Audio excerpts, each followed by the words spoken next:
All right. The renowned school Arcanium, nestled between the shores of Silver Bay and the ignitant lands of Osmar, beckon forth brave souls to embark on a perilous adventure. Rumors swirl of a cult emerging, their necrotic ambitions casting a shadow of fear over the land. Whispers suggest a chilling possibility: the return of the infamous Lich, Lalesh, and her dark reign threatening to once again envelop Osmar in dread. As the echoes of this ominous threat reverberates, the School of Arcadium seeks champions bold enough to confront their malevolent forces and safeguard the realm from the impending darkness. And you four have taken up to that request, as each one of you in your own paths have discovered the flyer, the calling to the Skull of Arcanium. You've all come to Silver Shore Bay. You did live here. You came here to see what this request is and what it could offer for you in your futures. Right now, we're going to say it's early morning. I'd say that anyone that had to travel to get here got the night before. Who would be the first person awake? I would be. Baldrin, you live here. You work. I would need to change my name. Oh, what was the That's name? what Let's I'm see. doing too. Baladin. Oh, Baldrin. Baladin. Baldrin and Baldin. Wait. What was the name? Baladin. Paladin. Okay, that could Like Paladin, but with a B. Okay, Paladin. Baladin. Paladin. Baladin. Okay. Okay. That's a bit of a tongue twister. You work and live in the Temple of Austeriera in the Dwarven section of Silver Shore Bay.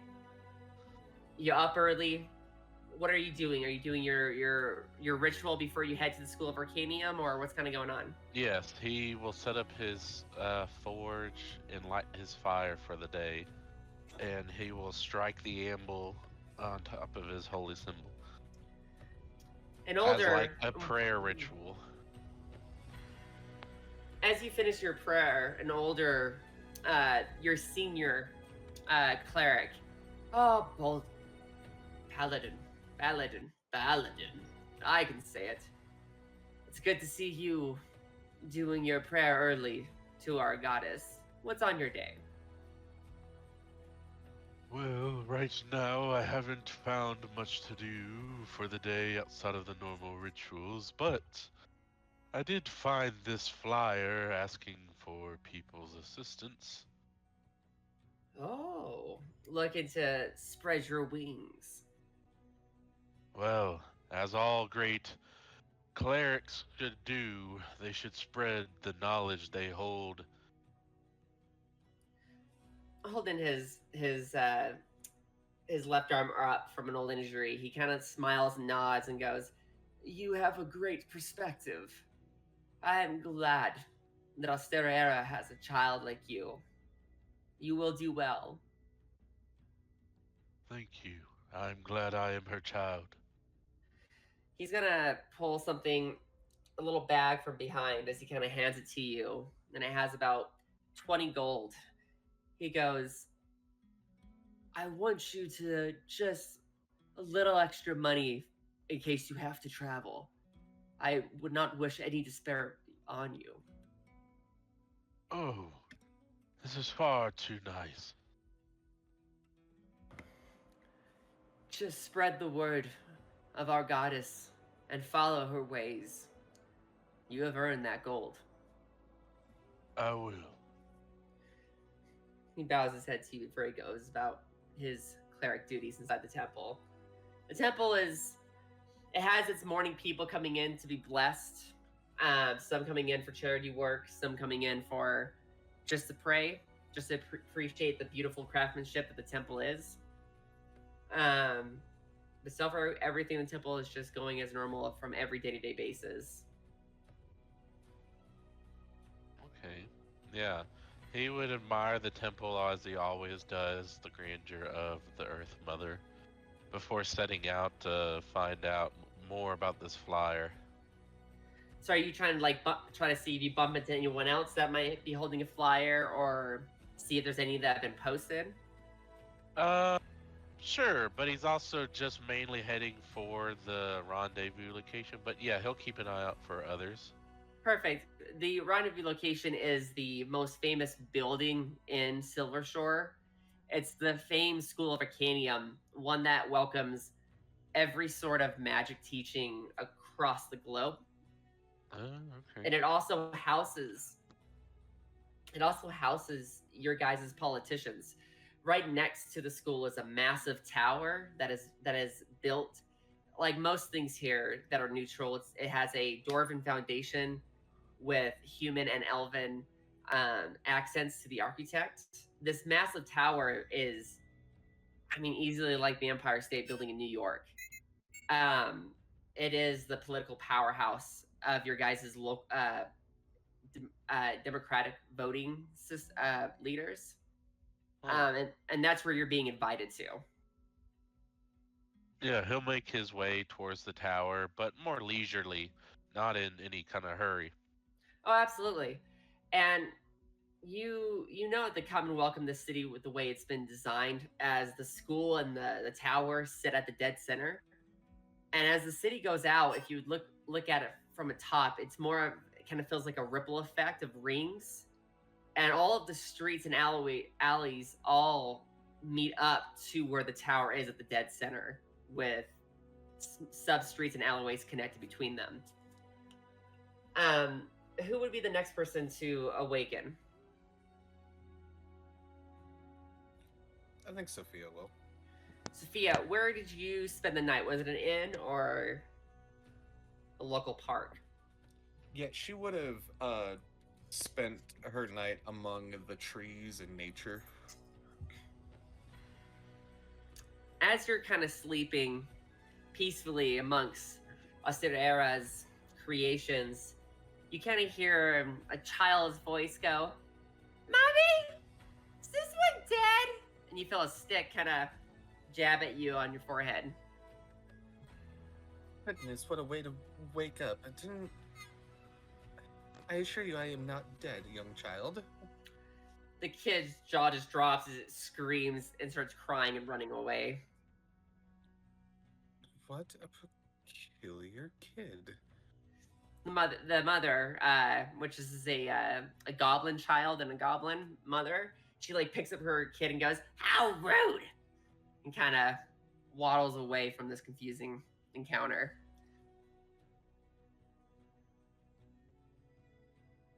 I cast fireball. Oh my god! No. She kind of shakes her head to this of like that was very strange. Oh well, she kind of like hops to her feet and um instead of walking, she intends to just kind of like sit side saddle on her broom and kind of glide around as she like taps on her hip, beckoning for her cauldron to follow along. And it doesn't. Could you describe your cauldron?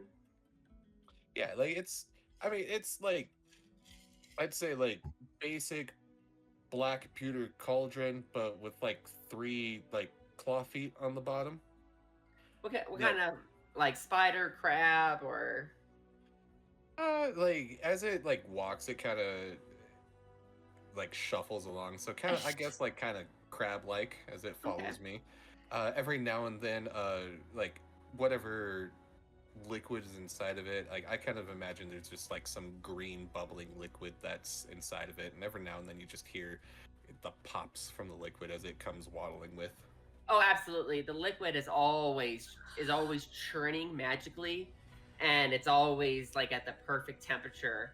Your cauldron, because of its legs, it kind of does zigzag type of like following you as the liquid kind of swishes back and forth. What are you set to do before you head to the silver tower? Um,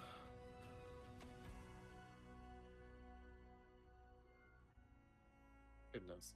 I think for like right now, like before, definitely before heading to the tower, she would want to find some place that she can have like a little bit of breakfast and kind of wake up from, sleeping on the ground. As you're flying, there's actually this really cute, like mom and pop kind of like diner set in one of the sub street corners. It has like one bench. It has it's almost like a kind of like the ramen shop from Naruto. Okay. But it's of course not a ramen shop. This place actually sells breakfast sandwiches. Oh, she is definitely going to indulge as that. It's like, and like, I imagine like as she like so she's sitting like side saddle, very feminine, ladylike on top of her broom, but she's hovering like maybe 3 feet off the ground, so she's still like eye level with people. She just has no need or want to walk currently. Oh, So that's she just kind of like hovers up to the place. Some people look in amazement as it's very rare to see a witch, especially with a cauldron and a broom. So some people are gawking, some are kind of whispering, and some look like eager adventurers who kind of wish they went in a different field of practice. Are you gonna try to enter this shop on your broom? No, she'll hop off and hold it at her side.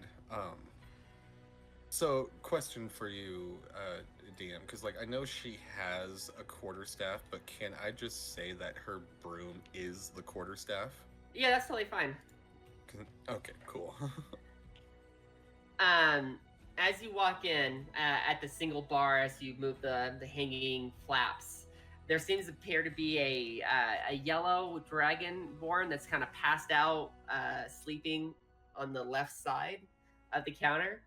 And behind the counter is a dwarven old lady. She has like a bun with a swirl of red and gray type of look to her hair. Oh, welcome, welcome. How can I help you? She goes, oh, as she kind of looks at the passed out dragonborn. My, is he hurt? Oh, no. She just had her morning lunch, and another one will be coming here soon that we have to. She'll be awake in a minute. Her food's cooking. Oh, She's been here for a few days. oh, dear. Okay. Well, as she kind of like looks around and sits down, she's like, I'm just hoping for some breakfast as well. Oh, well, we can absolutely buy the Stone Mother. We can deliver. We cook all of our meats on just the way the Stone Mother wills it, on a hot piece of clean slab of rock. It's heated with magic. We cook all of our meats on there. It flavors the stone flavors it.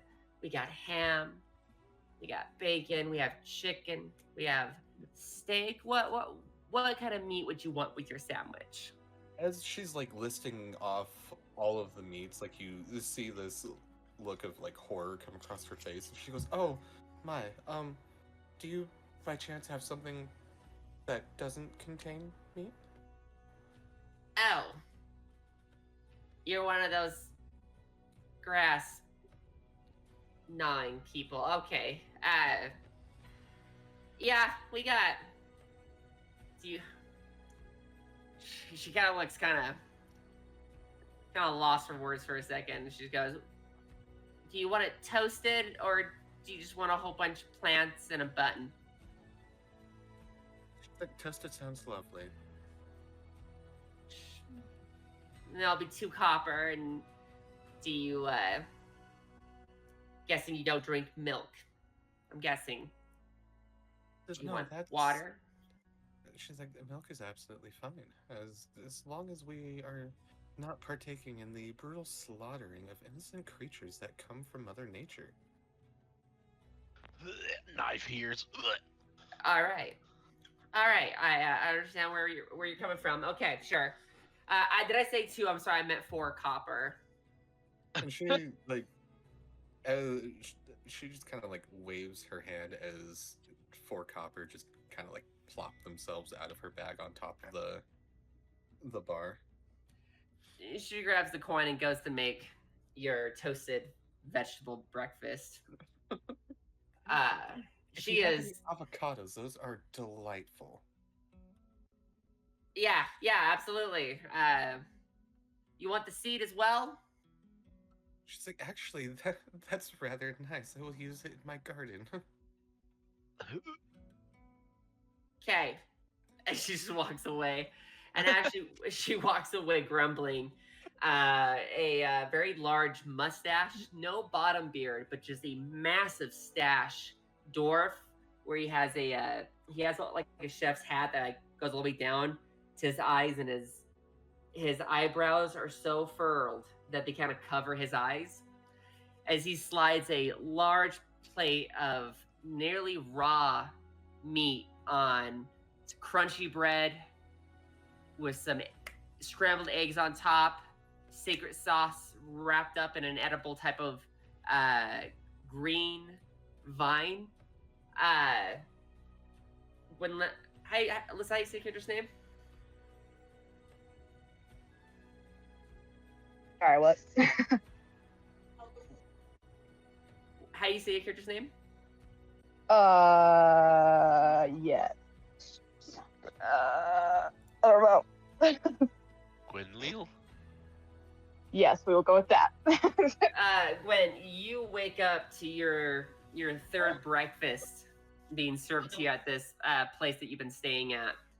And next to you is a new guest. Are you gonna wake up to the plate? Yes. Wait, is this the Dragonborn? Yes. Yes. As this new plate gets slid over to this Dragonborn, Sophia like gives this look of just like almost disgust.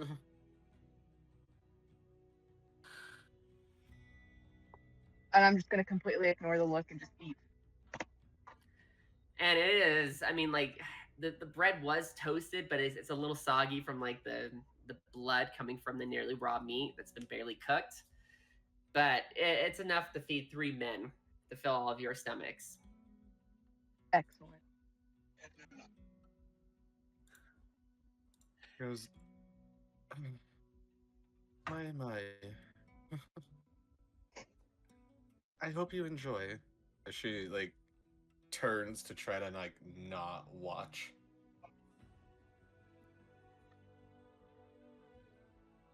And I'll just enjoy it even louder, so everyone can hear it. Yeah, she's definitely like when she's like biting into that fat and just chewing it. It's almost like she's doing it on purpose. Like her mouth is open as she's chewing, and she's chewing on the right side of her jaws, in the direction of where you're at.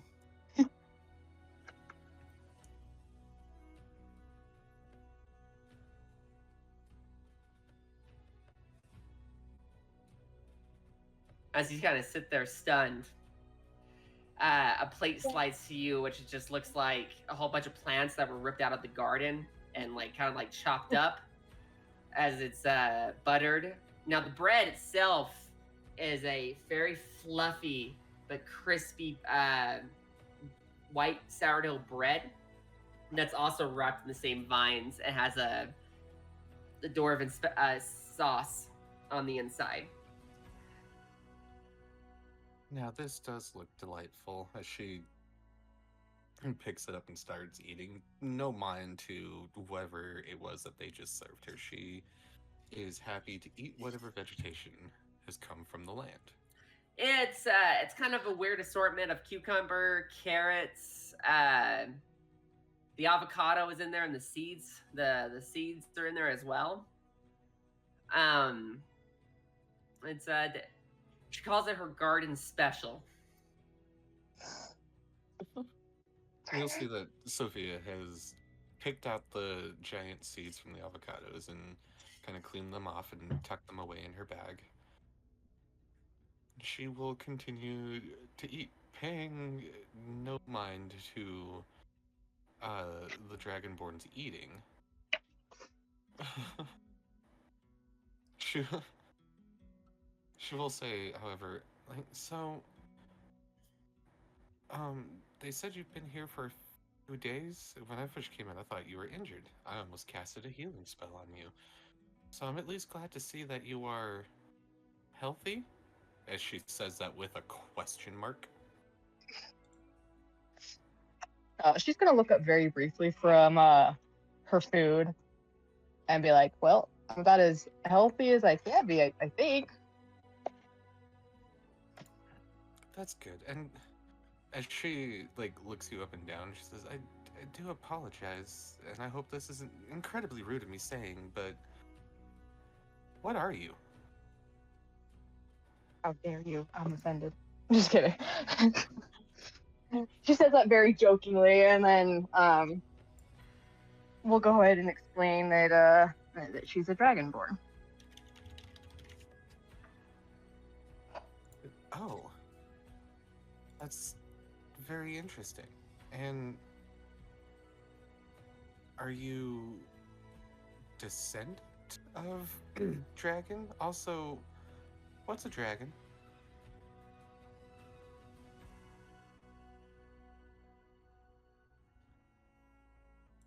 Well, a dragon is a big creature that flies. She goes, oh, I could fly too, as she gestures to her broom sitting propped up against the bar next to her. Does No, that make dragons do me a different dragon? flying. No, it does not. Oh. And she kind of pushes two fingers together. She's like, that sounded like it would be cool. But at least I can fly. Flying is pretty cool, so. Can you fly?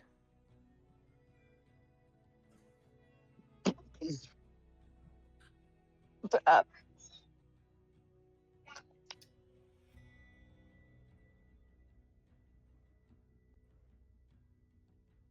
As the awkward silence comes over the bar, she just returns back to her plate of food. Sorry, I had a kid trying to get my attention. Sorry. uh,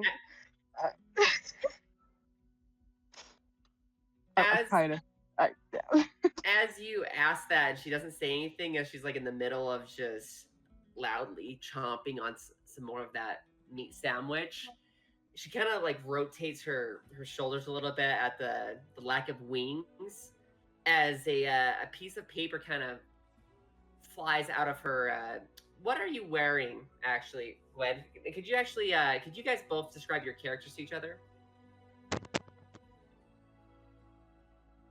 Sure.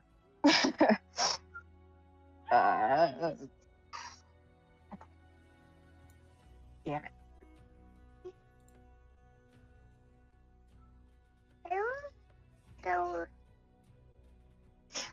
Sorry, kids are being difficult right now.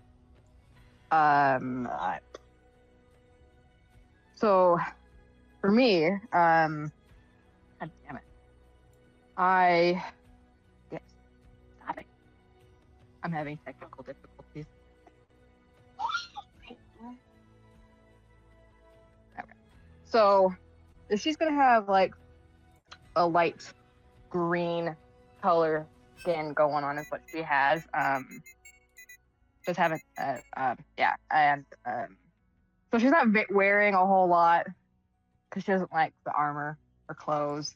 So she's wearing just enough to cover the important part. She sees her scales as armor. Okay, I like that. Mm-hmm. Sophia, go ahead and describe yours. Yep. So I put a picture of Sophia. So what you're seeing is a female witch with really long, it's well kept, but at the same time kind of messy. It's a good looking kind of messy. Her hair is red. She's kind of dressed in the same colors as her season is autumn, hence the name Sophia Autumn.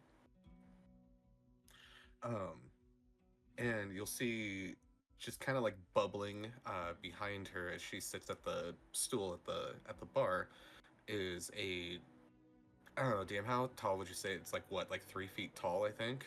The cauldron, yeah, it goes up to like your waist. Yeah. As this cauldron is just kind of like standing behind her, bubbling this green liquid. As you guys eat your meal, you actually notice a piece of paper kind of fall from her lightly obscuring torso armor. As it kind of glides into your lap, you see it's the same flyer as the one that you took to get to this point.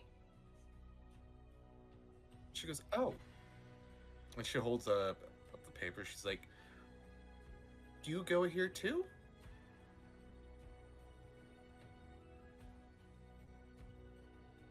And then she'll look at her paper, back at yours, and be like, yeah, I guess so.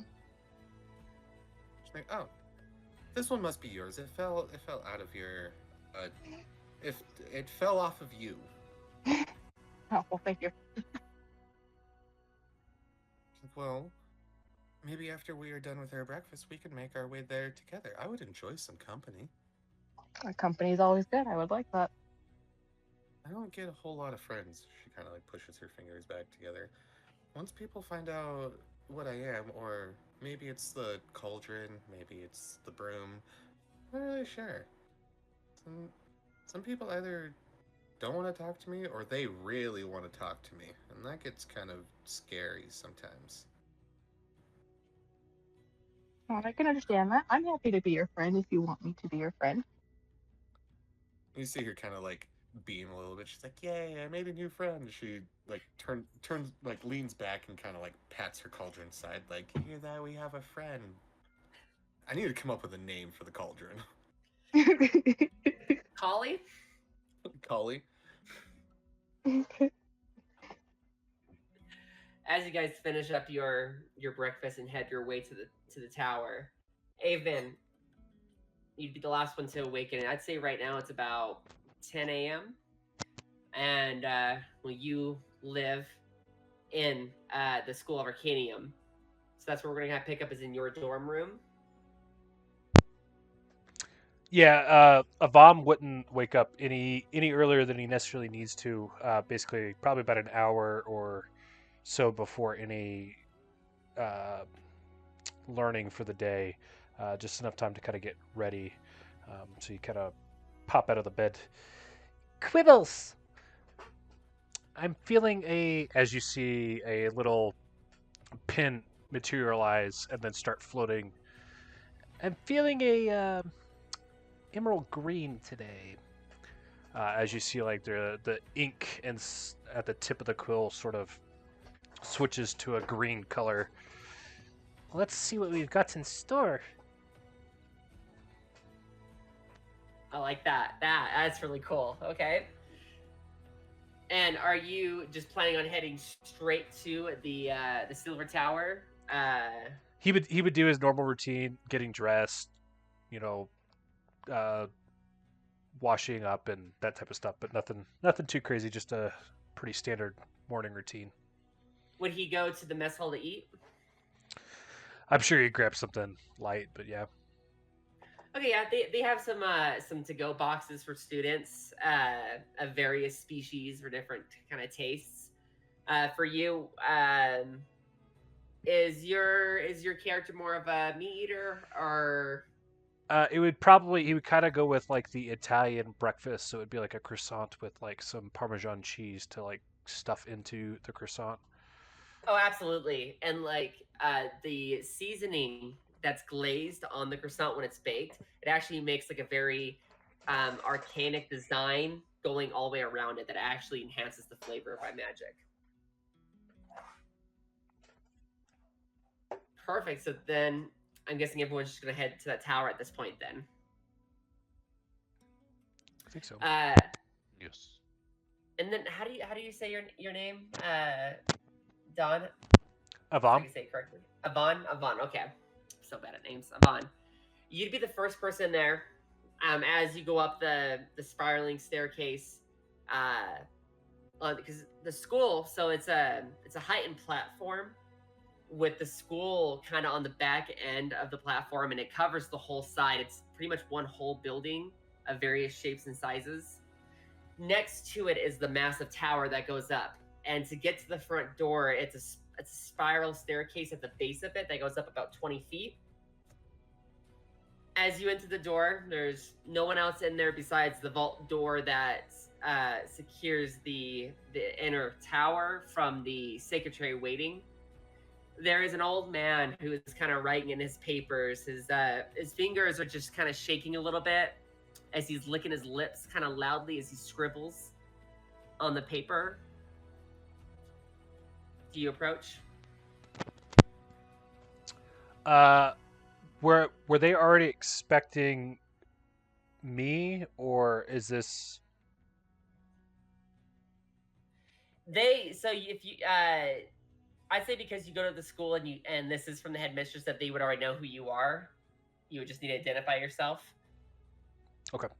This is old man Carl's. Hello, Carls. It's me, Avam. I'm here. He kind of like looks up and he, licks his lips again as his fingers kind of tap his pen as he kind of blinks a few times and looks around before he looks down and goes, Oh, I'm sorry. I forget you're one of them rat folks. Are you here for the veteran calling from the headmistress? Yes. Oh, good for you, stepping up in the world. No matter your stature, I'm proud of you. As he kind of goes to whisk his can, but he stops and goes, Oh, wait. You have to wait here to the other show. There's a few others that should be showing up. Just take a seat over there and door opens soon. As he kind of goes back to scribbling his very shaky penmanship. Alrighty. But you'll see kind of like the Rita Skeeter quibbles had written in Old Man Carl's condescending asshole in like the notebook. Alright, I love it. Baladin, you'd be the second to show. You do the security does allow you onto the school's premises.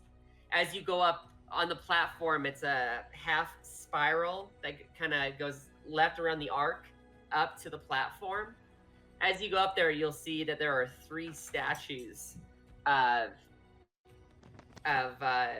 different founders of the school, original teachers, and one of them is a mage, one of them is a witch, and one of them is a sorceress. On your left is the large school building, and then to the right is the spiral staircase past the statues to get up. Do you want to walk around the school grounds at all, or are you heading straight to the tower? He'll probably head straight for the tower. This would be your first time ever. You've always seen it in the distance. You've never really needed to get this close to the school.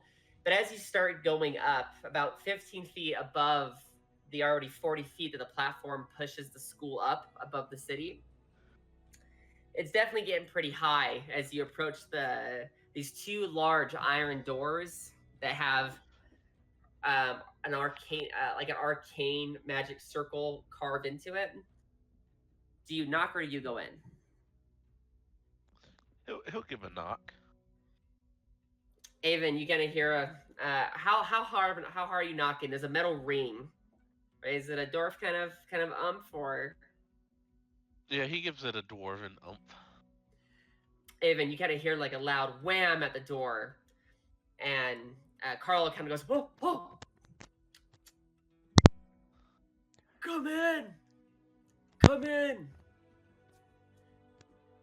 He'll open the door. You open the door, and as you open the door, there is the arcane vault that's I'd say about 30 feet directly in front of you. To the left-hand side is an old man at the desk who is scribbling into his papers. He looks up. Welcome. How can I help you? I am Carl. I help with the guests. To your right is 2 marble benches that are kind of built into the wall on the back, but also connect to the walls on the side. And Avam, why don't you describe your character and how you're sitting on these benches since you're so small?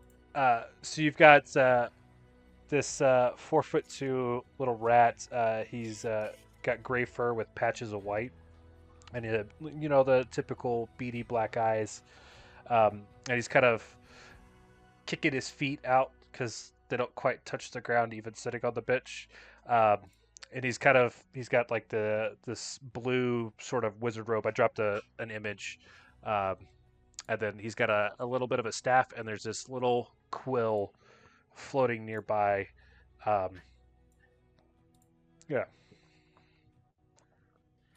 Awesome. And Paladin, how about you describe your character? Sure. This is about the closest I could find. He's wearing full plate armor.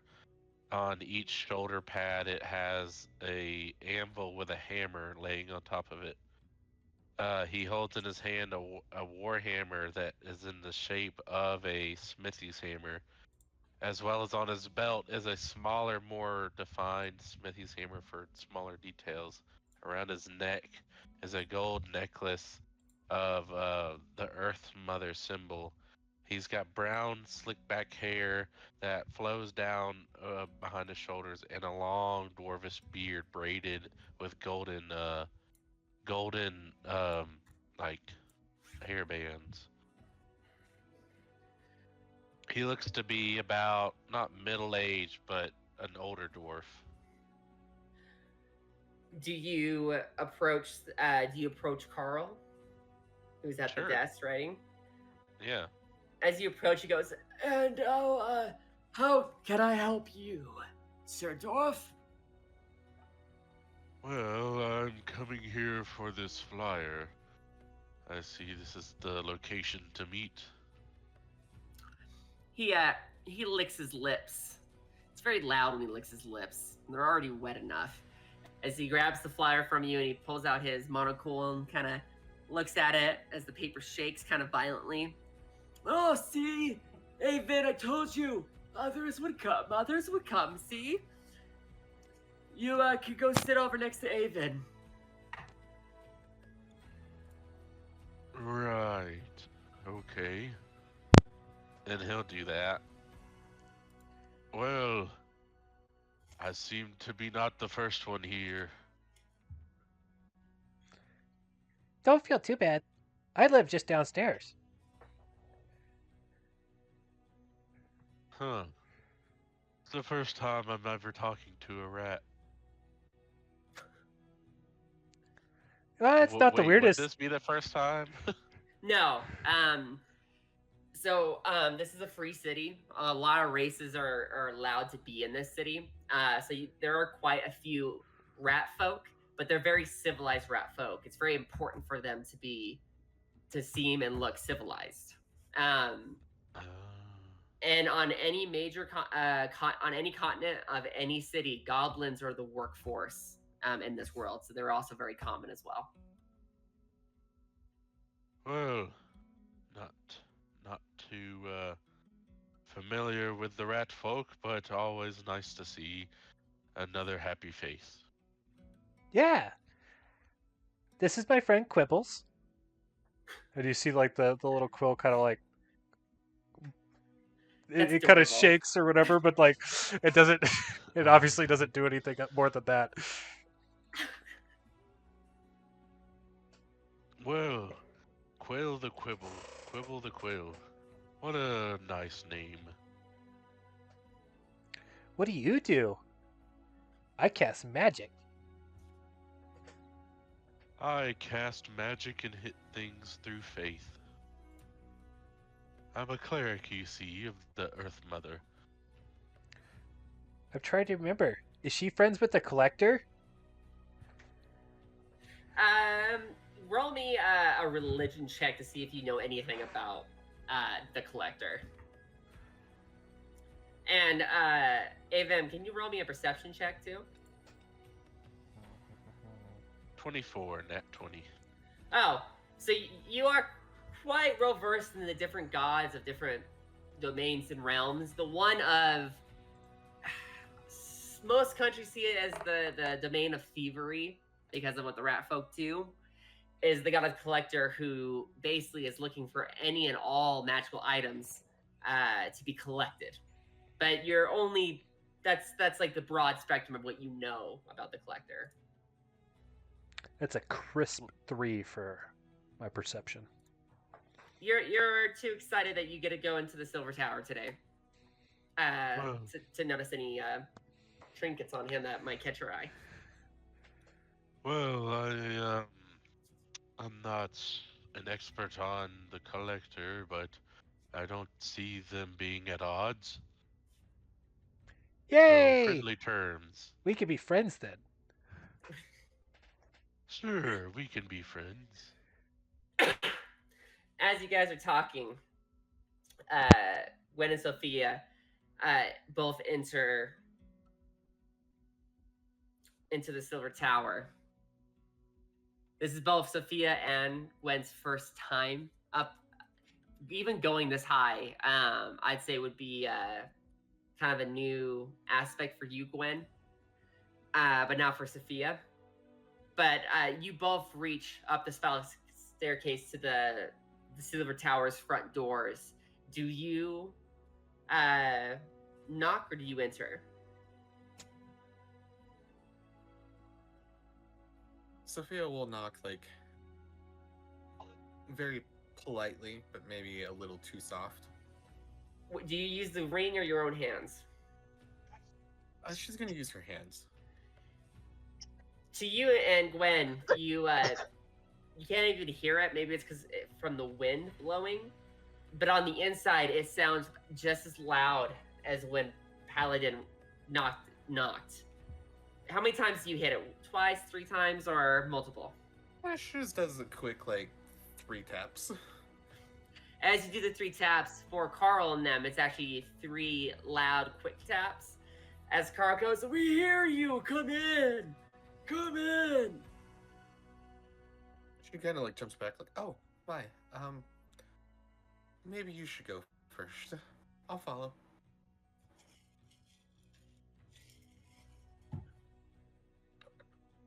Gwen, do you go in first then? Sure, why not? You open the doors in the same that I've described to Baladin. Carl goes, "Welcome, welcome, and how can I? Oh, you're one of those dragonborn folks. Comes out of an egg. That's always neato. And some type of elf. Oh, what can I do for you two?" I want to pull out the flyer and show him, be like, we're here for this. Come closer, as he holds his monocle. "I don't see good." I'll go closer to show him. Kind of grabs at your hands a little aggressively as he's shaking and looks at it. "Oh, that's good. Now, was there anybody else?" As he puts the flower down and he kind of moves this little slide on his desk to see some arcane numbers. "No, only 4. Grab the flyer and kept it. Okay. You are all ready to go in. Gather your things and prepare yourselves. And mind your manners." Do you guys all step in front of the door, or do you wait for it to open? Yay! Come on, new friend. As Sophia Avam will hops then- down and Yeah, Baladin will go. As you guys stand in front of the door, you guys see magic runes start to kind of glow as the vault door actually turns into like a glass door. But even though it looks solid, you guys start to feel like a breeze kind of coming through. And Carl goes, "What are you waiting for? Go, go, go!"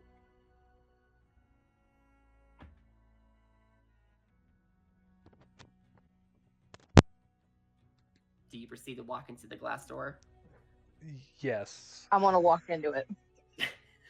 Sure. Sophia will be kind of like standing amongst the crowd, kind of looking between everybody, waiting for somebody to do something. A bunch of sheep! Someone take a step! As he looks down. As most of you take a step, at the moment of impact where you think you're going to hear a bonk, you actually kind of feel yourself almost like you gliding through the glass door without even have to move, and you just appear on the other side. But when you look, it's just a wall. There's nothing behind you. Sophia, you see the other three, as the moment they touched it, they kind of just slide in and disappear.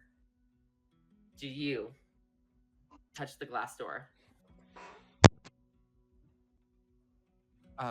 Clenching her broom kind of to her chest, like, oh, she'll reach out very vicariously and touch it. Right as you touch it, you just hear Kyle go, "Oh, for fuck's!" And then it cuts off as you slide through and appear on the other side. What you guys see is it's much bigger than what it looks like on the outside. There are many doorways with many with a revolving stairs going on the outside, on the inside of the wall, going up to different platforms and levels. As you look up, it just feels like it goes on for fucking miles. As you see some type of large housing units way above the top, and in the middle of it, it seems like there is a circular platform that's there. There's people bustling, from city representatives to lawyers to the captains and higher ranks of the guardsmen. Politicians are all bustling, going through things. You all roll me a perception check.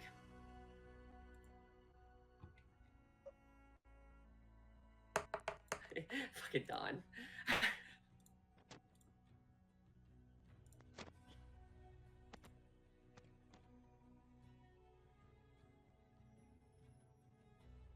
So, Avam, Gwen, and Sophia, you all notice, Paladin, you're probably kind of overwhelmed by just the amount of magic being used in the whole area. It seems like the whole place runs on magic in every aspect.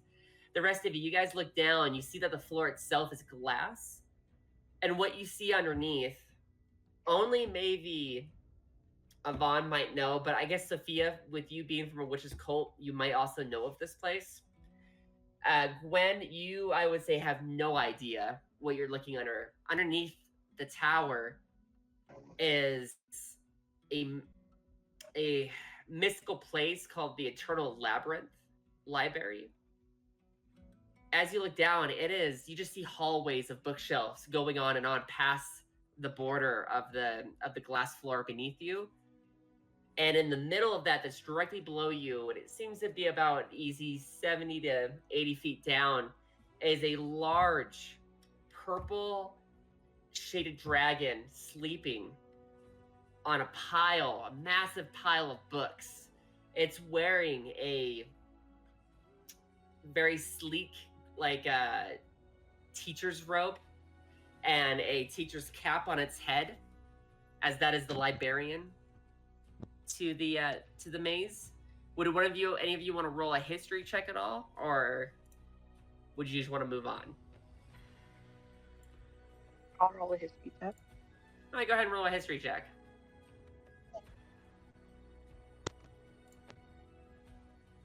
Uh, 14. A 14? Mm-hmm. That'd be good enough. What you're looking at is the Zareru, Guardian of Knowledge. You've heard about this from maybe some of the other dragon-born slaves or gladiators talking about ancient dragons. You've heard this name before, and the last it was heard was on the Osmore continent. Right now, what you're looking at is something that's near godlyhood, is an ancient dragon below your feet.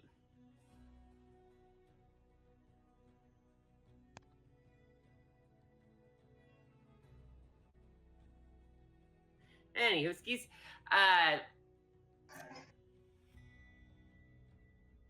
In the middle of the tower, even as bustling as it is, there's a section that a lot of people are going around. It's a smaller circular glass design. but it kind of lines up with the circle at the very top of the tower. The flyer instructed you guys to go into the middle of the tower when you enter it. Does any of you take the first step into the bustling crowd and head towards that platform? Yep. Sure. Aven be the first one with Paladin behind as they start moving through the crowd. Gwen and Sophia, do you join? Yeah, Sophia will follow.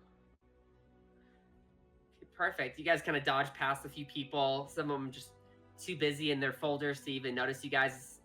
Can all of you roll me a dexterity saving throw besides? Aven, you get an advantage because you're so fucking tiny and quick. You said Dex? Yep. It's a 17. Perfect. 16. 9.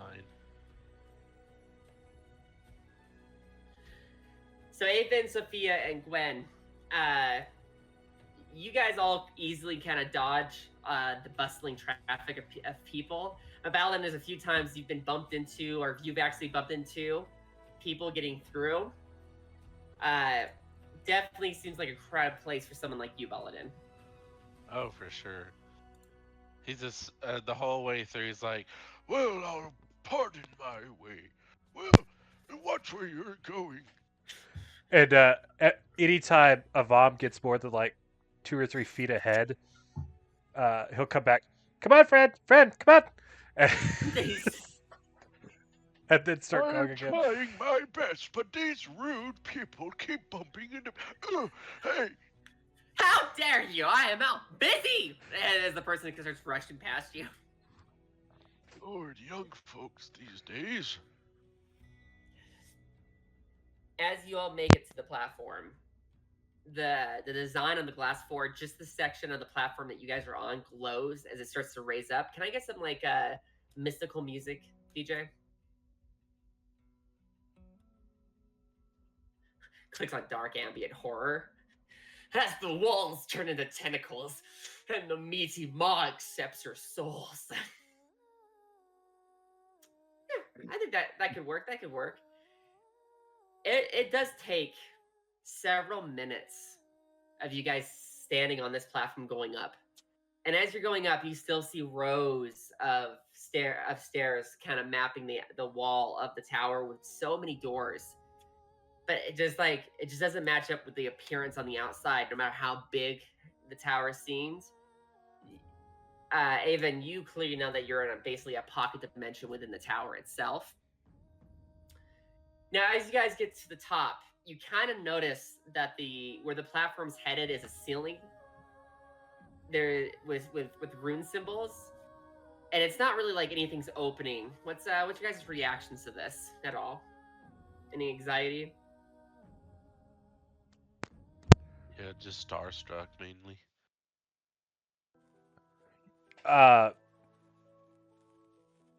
Assuming Avam's already seen this before, I would say probably not, or at least interacted with enough of the. Yeah, you're fine. You'd be fine. Yeah, would this be something that would be like baffling to Sophia? Especially with how I guess maybe you've been living in your witch covenant so long that you're very sheltered. You only really know, so like these cities are already kind of an amazement for you, but this magic is all kinds of cultures coming together to make this type of magic. So this would be a wonderment to you. Okay. Yeah, Sophia kind of looks up at it like, oh, it's so pretty. What about you, Gwen? What's your feelings of this tower as you're heading up towards the ceiling? I'm just gonna. She's gonna be just kind of shocked by all of it. And as you guys are within your own emotions, as you get closer to the ceiling and nothing seems to happen yet, the circular design up top becomes glass oriented, just like the door before. And as you all touch it, you all basically glide forward before you're standing in the middle of a podium. You guys, as you look around, there are there's about, I'd say, levels going up of rings in this chamber that's surrounding you, and each one has a desk.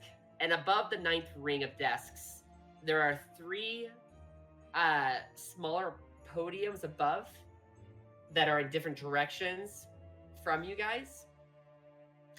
As what you're kind of looking at is you're looking at the council of the city, where all the laws are passed, where all the discussions are held, where all the serious crimes are held into contempt.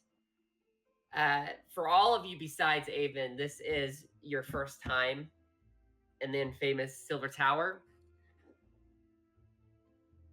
Everyone kind of hushes up a little bit as they look down at you, and you guys hear the three doors open. Let me see here. Where is my... Sorry, bear with me. Head Mistress Umrella.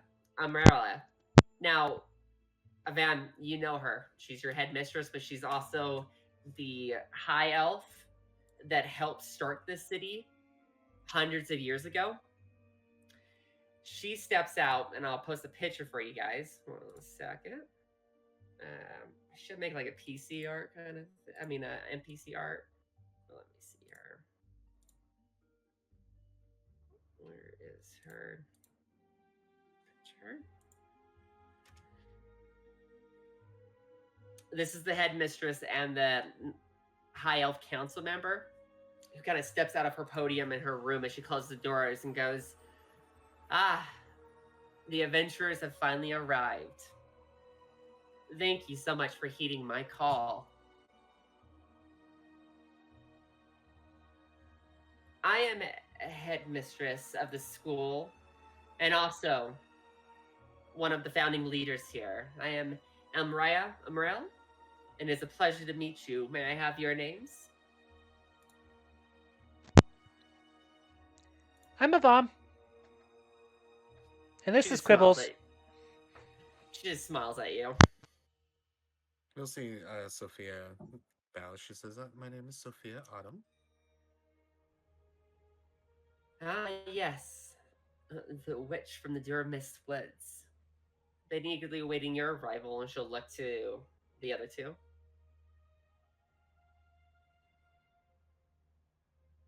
I'll go ahead and look at her and be like, "My name's Gwenville. You can call me Gwen." Gwen, seems like you've had such a journey getting here. It's a pleasure that you took up the call. And I am Paladin Fireforge. Paladin Fireforge. Why does that name sound so... Well, the Fireforge part. Didn't you have a family when Runeforge was still your city? Yes.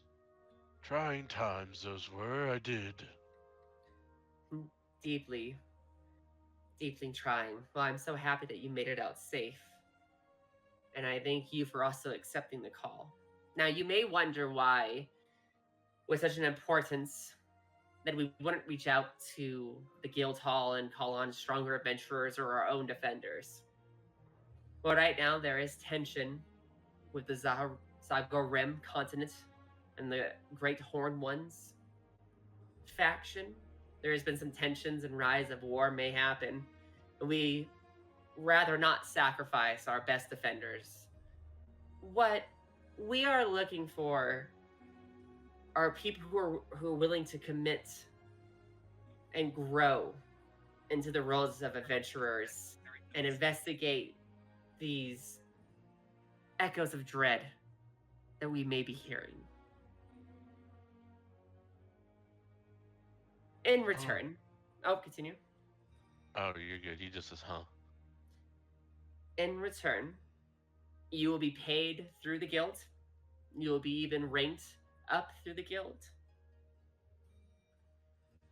And if you do this, you'll be honored by the city, and that could have many benefits, depending on what you would ask for a reward from us.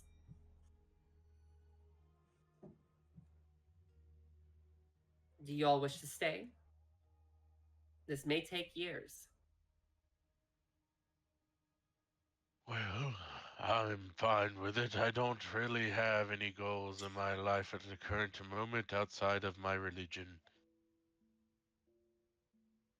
She'll look to Avam to just make sure he knows what he's getting himself into. And she kind of arches her brow at him with a small smile. Yes. She looks to Gwen. Yep. And she looks to the witch Sophia, as enchanting as she is. She doesn't say anything. She just kind of nods her head. Perfect. Now, this is with great importance that I must bear the weight of this calling to you. How many of you, as most should be educated, on the Great War of the Shadowed March was before most of your lifetimes? She looks to Baladin, most. You guys can roll a history if you wish.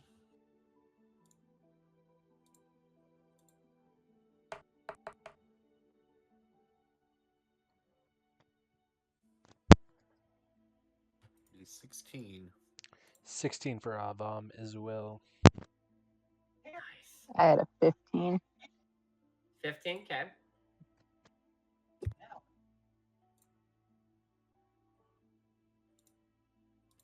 Paladin? Oh, I was just going with since he was alive around those times. I lived it. I guess, lived during yeah. those times, Letty. Wait, how old is Paladin? How old do dwarfs get? They can live up to about 400 in my world. He's we'll go 285. 285. Okay, then yes, you were alive during that time. And since all of you guys have rolled high enough, I'll just read this out loud to you. The War of the Shadowed March started in 950. It was a cataclysmic conflict that forever altered the course of history in Rithmar. It began with a sudden devastating assault on the High Elf capital of Tilmoy Rama by the rising Lich Queen Lilesh, who unleashed a long and hidden undead army upon the inspecting the city through dark earth magic. She ruptured the very ground beneath Telma Rama, turning the streets into chasms of death and despair. And the city had fallen by the break of dawn. And from its ashes emerges Lilesh's new seat of power, the dread necrotic capital known as Wraithborn Citadel. That war went on for 5 years before the great hero Nedalin Lightborn united the world in a coalition of life against her and defeated her in the Wraithborn Citadel on the far west continent called Ultimus. And her cult, which is called the Shadowed Sovereignty, plunged the whole world, the entire world, into darkness. This was a trying time, and the fear that if Ultimus fell, with how much resources the world was putting into, that the rest of the continents would have been vulnerable to her attack. With her saying that, the room does get a bit quiet, and she goes, "There is a cult that we think is reforming. We fear it may be connected to the Shattered Sovereignty, but there's something a little different about this cult and what they're doing. Can we get some horror ambient?" As Some she goes, horror ambient? yes. Some whore. Horror. God, my speech impediment. No, you're good. You didn't actually say that. I'm just saying Oh, that. I thought I did. No. We have captured. We have acquired 2 bodies of some recent undead. We do not know where they come from, but they do not look like what the Shattered Sovereignty's undeath looked like. I have a doctor waiting for you. You may Just stand where you are and we will teleport you there. He will kind of talk to you about what we may be dealing with. And I wish all of you the best of luck with this. And she bows her head to you guys, as everyone in the room kind of bows their heads.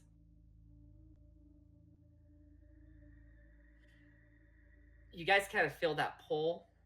Well, do you guys bow your heads back? Do you have any responses back? Baladin would bow his head, but also for clarification, she basically just asked us to investigate the Yes. undead, right? Yes. So she's asking us to basically stop this new cult, right? She's hoping it's a new cult and it's not the remnants of the shadowed sovereignty.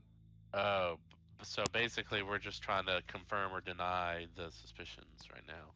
For now, that is what's being asked of. Yes. Okay, there wasn't. Okay, I was just making sure it's been confirmed the cult is back again or not. Okay.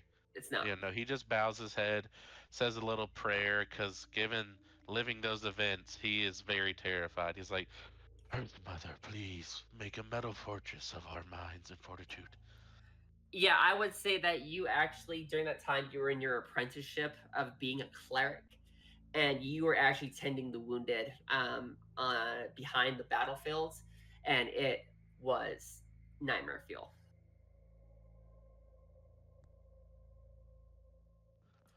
Oh, Perfect. No one else wishes to do anything besides bow your heads in respect. You guys kind of get teleported and you appear in front of a door. You're probably on. You guys were at about the 11th.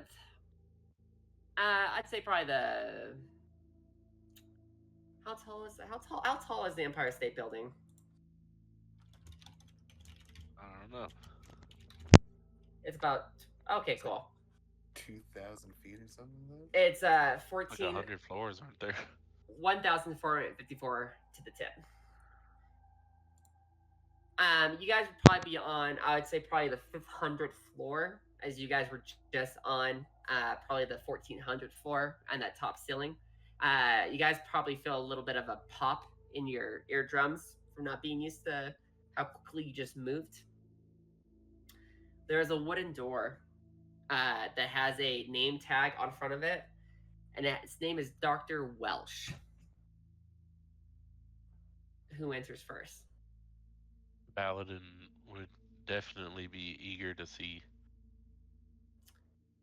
You open the door, and as you open it, it's kind of like an old fashioned doctor's office, but it has all of the magical technology that comes with just being in Silver Shore. It has running water, hot and cold, sterilized equipment, but only the front part is a doctor's office. As the back part of the room, the other half of it, it's actually covered in arcane magic runes.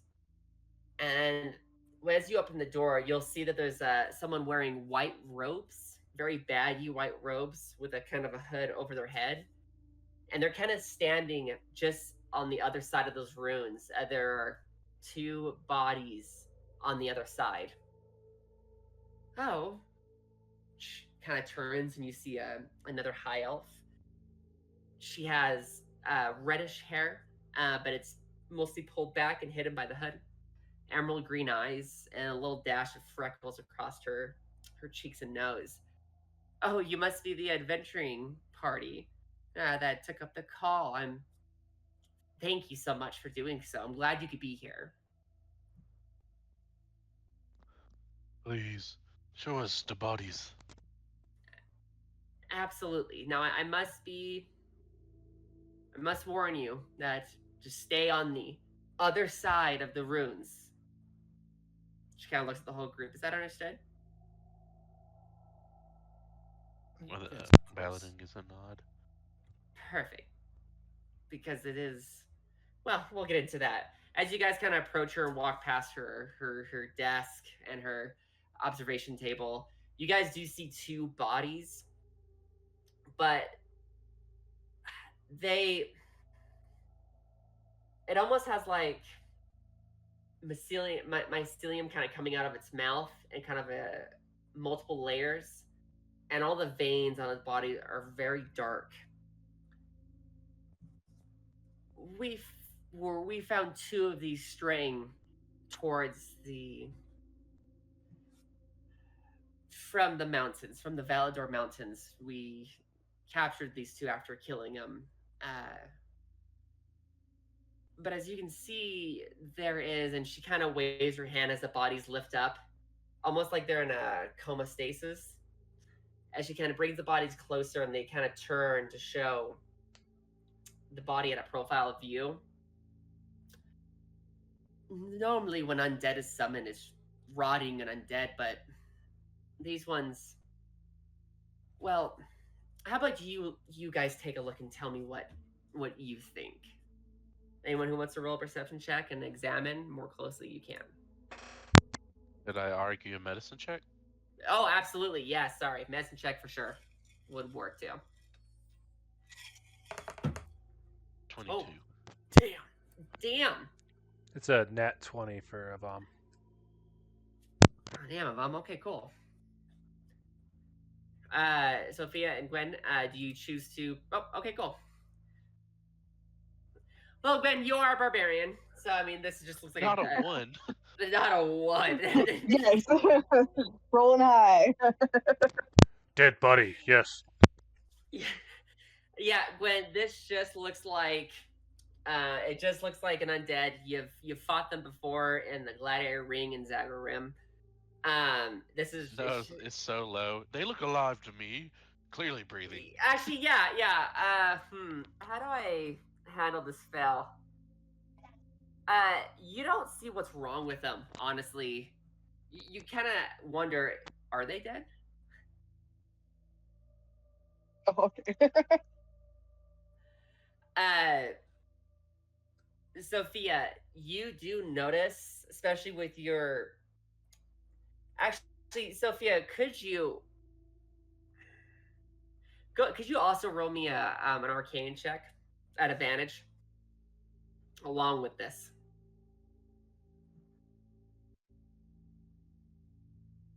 9. That's fine. You kind of sense the familiarity of the Fae coming from this body. But with your medicine check, you are seeing you in the wilderness along within your witch coven. Your dead bodies are not a new thing to you, but the decomposition and the way that the body looks, it's not really decomposing the way a dead body should. From how this looks like it's months old, but it doesn't look like it's really decomposed all that much. Some parts of its skin. Actually, no. We'll actually say that for the other two. Avan, you said yours was a nat 20. Indeed. You already notice and you can see that the bite mark is on the back calf, and what you kind of notice is there's no skin or flesh there, but it looks fungi related inside of the bite wound, and parts of its skin look like it's been kind of replaced with fungi, as almost as the fungi. We'll use more perception checks that one. That's fine. You also notice that the way that the veins are bulged out, it's because there's a presence of something inside the veins, and it's most heavily shown from the bite mark going out. It becomes less. Baladin, with your medicine check, you can see that this body has basically been completely puppeteered through fungal magic. You've heard these kind of things in your textbooks when it comes to the circle of spores druids, but they don't have permanent undead. They use them and then they give them back to the ground. These ones are months old, and you can clearly see signs of the fungi is completely starting to replace sections of the skin that falls off, and the heavy amount of mycelium that's coming out of its mouth. You actually seeing the mycelium is moving.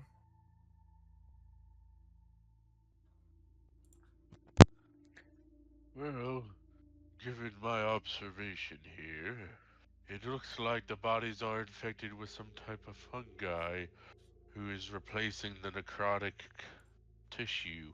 So even though they are decomposing, it does not appear to be. Also, this type of magic seems to be used by druids, though druids are usually pretty respectful towards bodies they use in this way and lay them to a respectful rest after short use. This seems more defiling. Yes, yes. Paladin friend speaks true. Also, I wouldn't touch. You see, it still move. Yes, it would infect us if we touched it, I believe. Sophia? Sorry. um, Yes, I don't like the look of this at all. Um, she's gonna poke it with the end of her broom. Okay, that's fine. Will you mention anything about that familiarity of Fae at all, or are you gonna keep that kind of secret? Uh, like as she like gives it like two nudges with the broom, she's like, it should be a lot more dead. Uh, And this does right, have ties to possibly Fey magic. and right as you say that, as you kind of turn and as you keep poking it, you don't realize you poked its mouth. As the mycelium kind of almost aggressively wraps around your broom and starts like digging into the tip of it. Go She ahead, like Roman. Go ahead. I was gonna say she's gonna like pull her broom away and like violently try to shake it off. Roll me a strength saving throw.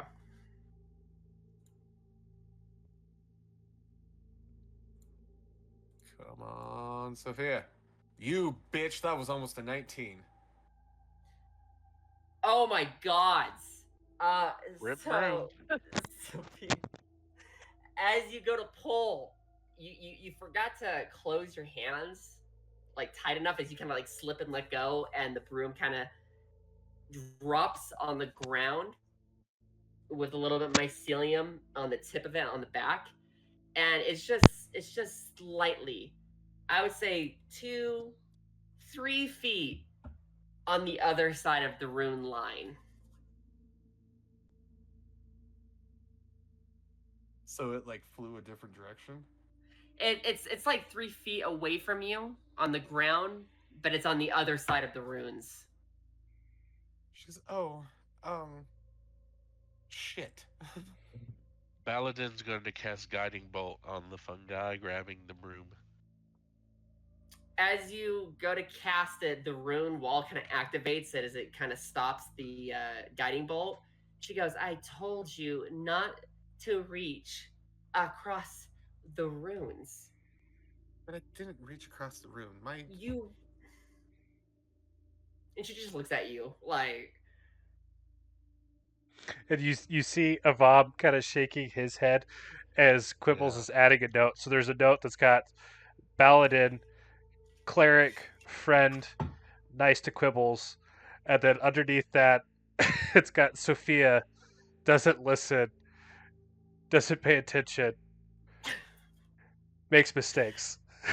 please tell me you're writing this in your character's notes on the platform, because these would be great to have. I Yeah, haven't been, please but I make could. notes. That would be hilarious If to you could, read. please do. And So I'll go ahead, continue. DM meta wise, does this wall prevent? So essentially, would it prevent me from misty stepping to my broom and then back in? No, no, it only stops harmful magic. Yeah, well, she before she does that though. she's gonna turn to the guy and just be like, "Listen, what would happen if to me specifically, if I were to just go get it, come back?" She grabs sighs and unpacks a cigarette as she lights it with her thumb and goes, you look like one of those people. Is like her total like personality kind of changes just from the sheer stupidity that she's seeing here. As she goes, you seem like the kind of person who learns through experience. You tell me. Like, I don't think you understand. I need that broom. Need that broom. Well, go get the broom then. Look, I will grab the broom. Oh my God! I told you. Just be careful. That's all I'm gonna say. She says, But "No, I can do this quickly, I believe." Yes, paladin friend, don't go in. So you're gonna see her quickly just like disappear to the broom as she uses Misty Step. And right as you do that, just go ahead and throw me a dexterity saving throw. Motherfucker. She's bad at those. You should have saved it for the other way. You should have used the Misty Step to get out. Can I cast guidance to help? Yeah, you can. Yeah, absolutely. Use What guidance to help. What does guidance do for me? You can add a D4 to the roll.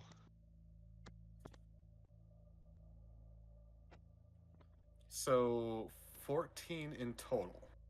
Right as you appear, grab it and look up, you see one of those things like wake up as they go to grab you, as the mycelium kind of like spreads out like a net, and you pop away just as it goes to grab you in that last second. And she goes, "Shame. I was kind of curious to watch to see what happens when it's infected." So she can only Misty Step once. No, she can. No, hold up.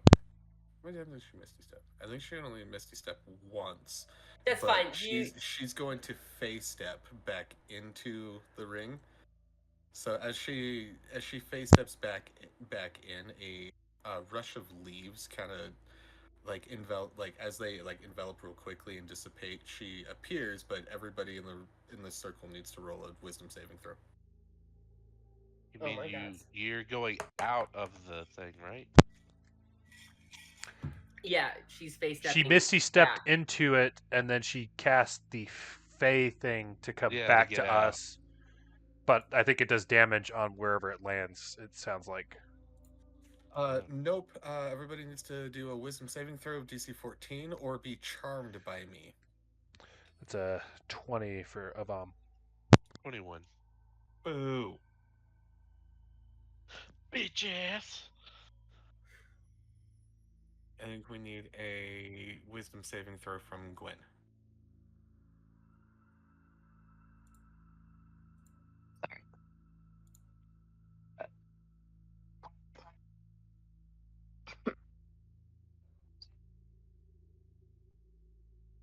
It's a 5.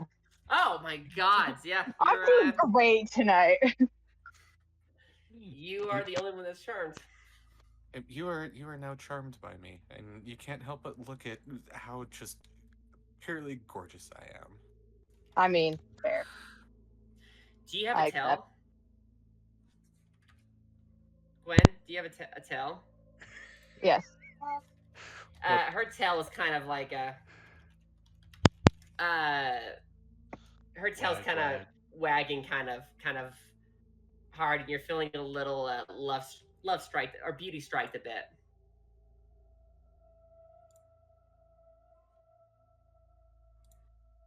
She looks at you guys and goes, "Okay, I'm glad you got your broom. Now we're gonna listen next time, right?" And she's clutching it and like stroking it. Is there any? Did it suffer any kind of damage? There's actually like mycelium that's like already like, and it's pretty fucking quick mycelium. It's already like seeding into the tip of it.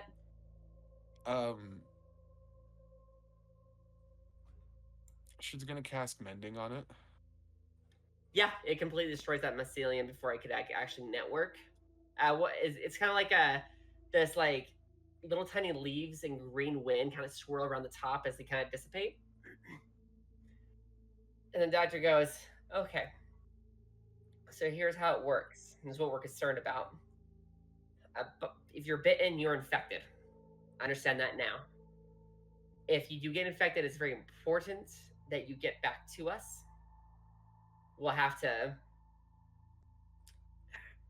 We can try a greater healing potion, or we'll have to do surgery to try to get the mycelium out of your body. So I advise, no matter what, to not get bitten. Do not do any type of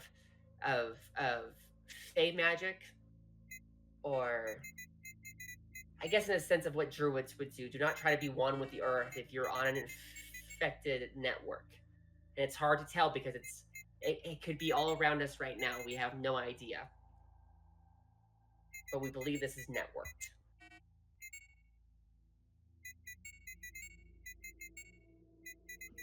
Well, any source of where we should look for these things? Right now, there are 2 leads we may have. I don't know too much. I just handle the research. Well, You're who gonna- would know? You're going to go to the guild hall, and you're going to register yourselves. That way you can also be paid, which is important. And you'll be meeting with Brewgig, the steward, the guild master. He will help get you guys acquainted with everything and get you on your way. Brew gig, okay. Figure out the name, figure out who your leader is, and be quick. This is serious. We are bringing in some druids at a later time to investigate. We do not think that this is the circle of the spores in any form. And hearing about fey magic, as she looks over to Sophia, that has us even a little more concerned. If the fey are leaking from the fey Turnum realm, then that could be a problem too.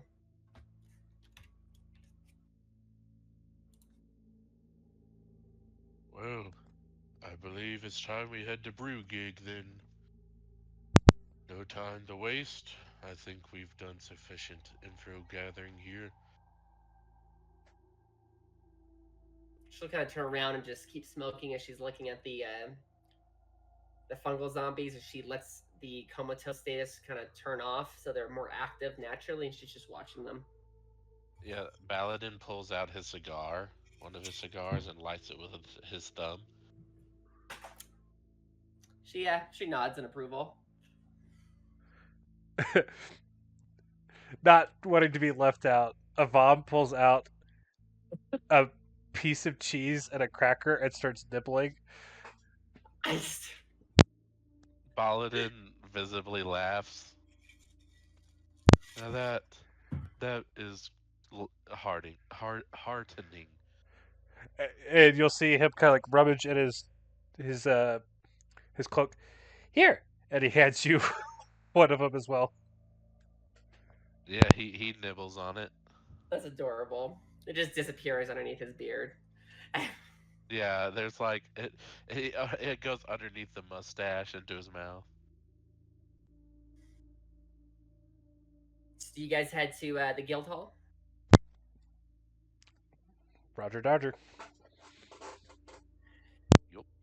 You guys go back the way you came, but this time you gotta take the stairs. But when you get to the stairs, they kind of detach from the wall, just the segment that you are, as a place kind of replaces the stairs that you guys were on, as those stairs kind of flow all the way down to the bottom stairs and replace those slots. So that makes sense.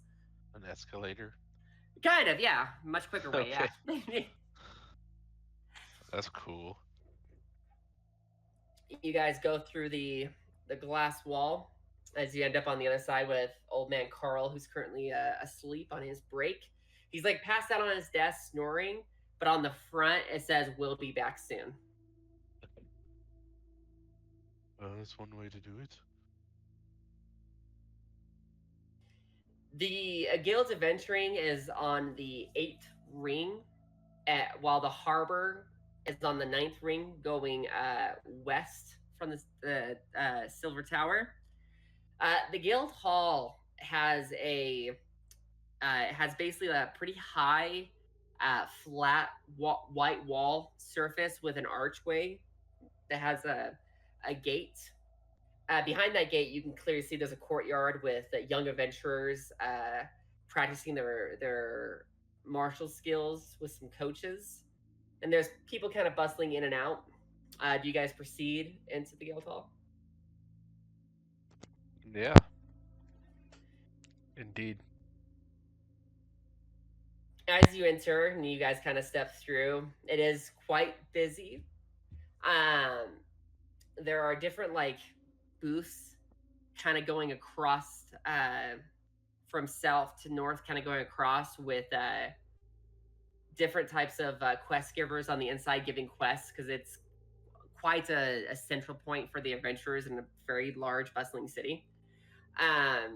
But there is an assistant who kind of walks to you guys. She's a goblin who's wearing kind of almost like slacks and a vest and a bow tie.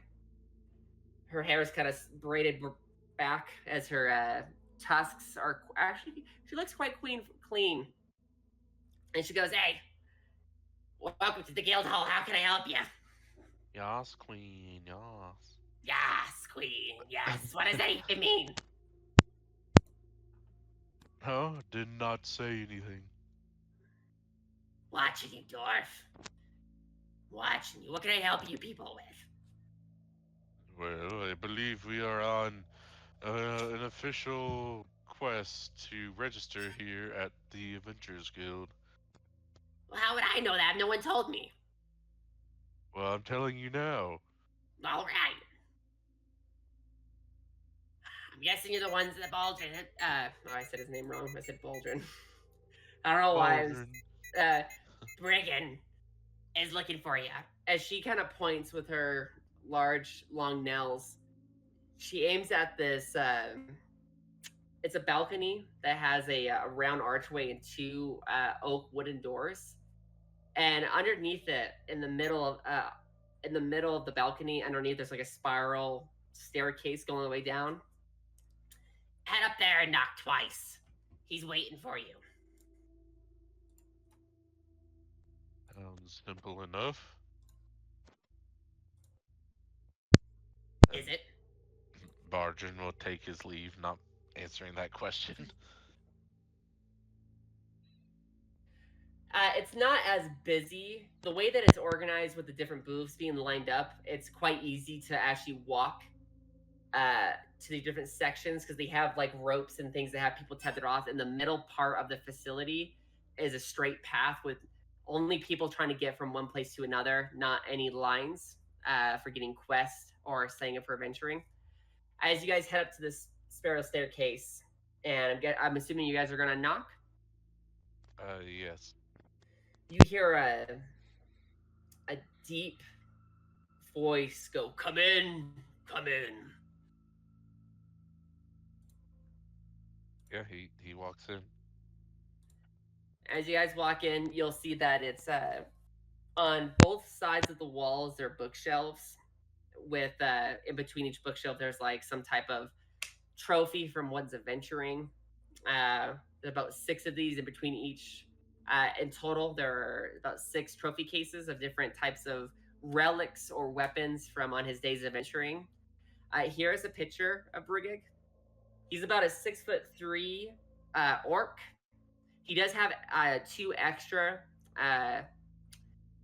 tusks. As he's sitting at his desk, and behind him, it's an all glass window.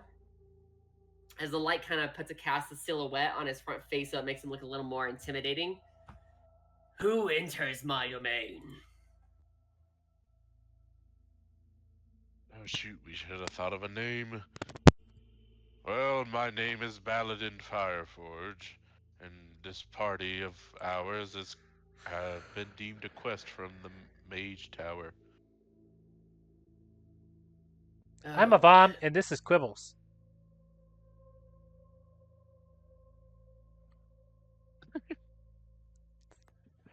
Oh, well, since we're all introducing ourselves, my name is Sophia.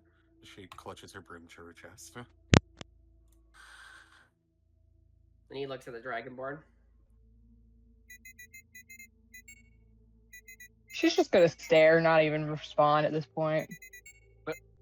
So this is the group that they picked, huh? Well, that's great! As he like stands up and like the silhouette kind of disappears, and even though he looks so intimidating, he has such a heartfelt smile on his face. You all look like worthy, young, thriving adventurers. Perfect. Y'all are perfect. I would have been down there to greet you, but I would have got swarmed and tried to help too many people at once, and I have a job to do. Now, you were saying something about a group name. We could get to that. Come, sit down, sit down. As you guys see, there's there's about 6 chairs in total in front of his desk as he sits down happily and lights a candle to get rid of the silhouette. Sorry to scare you with the silhouette, trying to be dramatic. No need to apologize. The paladins like to do that in the temple. It can be fun when you're behind a desk all day. Get your enjoyment where you can. Agreed. Sit. Let's kind of have a discussion, shall we?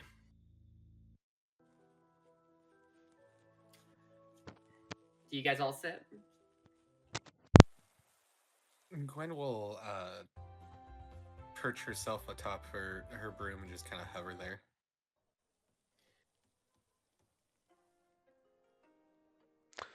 All right, sit, stand, do whatever. Don't care. Listen. So, we have 2 leads for you. And this mission is delicate, so don't be blabbering it everywhere. Just keep it tight. Keep it between only the officials who have talked to you about that. That way we don't stir up a panic. There is a village. It's actually quite close to the Dermist woods. All the children have gone missing. It's near the Dermis open fields, not as close to the woods. I need you to investigate where the children are missing. We assume this cult is taking children for who knows what. The second lead we have is we have one of our archaeologists discovering some unknown runes to any of our knowledge. And this could have a tie to the cult, possibly. There's a lot of what ifs right now and a few things that are kind of opening our way.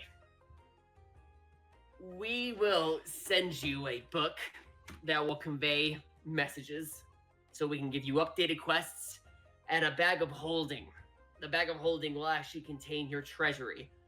That way you are paid for these quests because we have no idea how far this could take you outside of Osmar.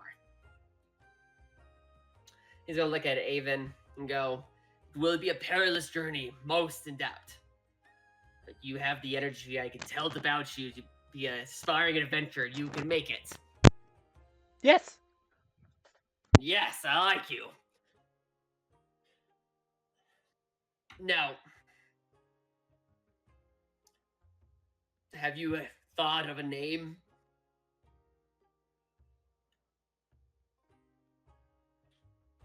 The falling leaves is out. Sophia just kind of like looks up to the ceiling. And in fact, she's going to what was it? What can I do?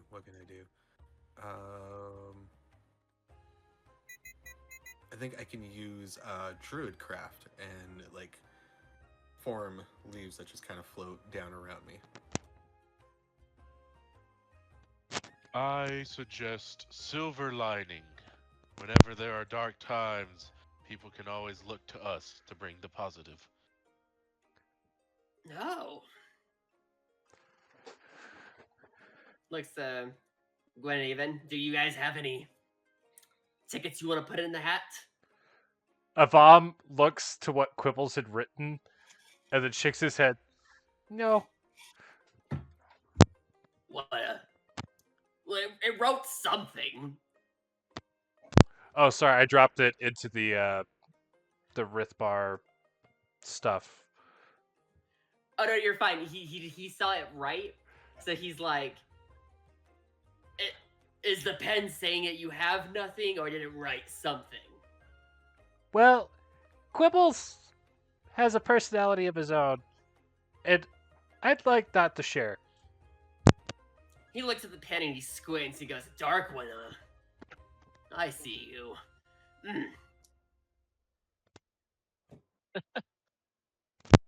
A head nod, so side to side, indicating like no. Sophia will kind of chime up and she's counter offer. The silver leaves. No. Silver leaves.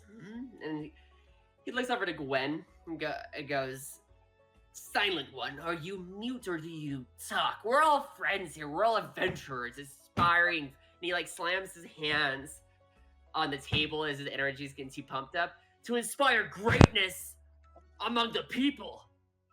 What say you? We're just gonna slowly look at you and then say, I agree with Sophia's idea of the silver leaves. I think that is a great name. You do speak good. I do. Okay. Now, you guys don't have to, you guys can come back tomorrow if you want to wait. But if that's the name you want, as he kind of rolls out a contract, sign your names and your party's name.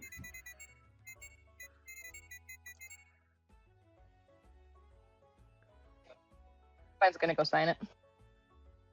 And Sophia's gonna look at Baladrin to see if he has any objections to that. Hold on, I'm thinking of names.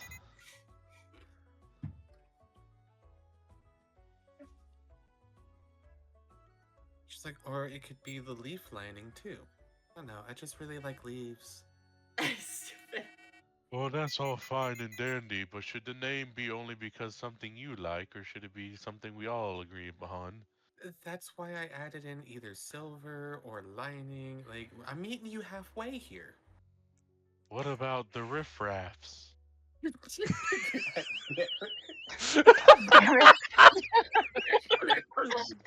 The riffraff.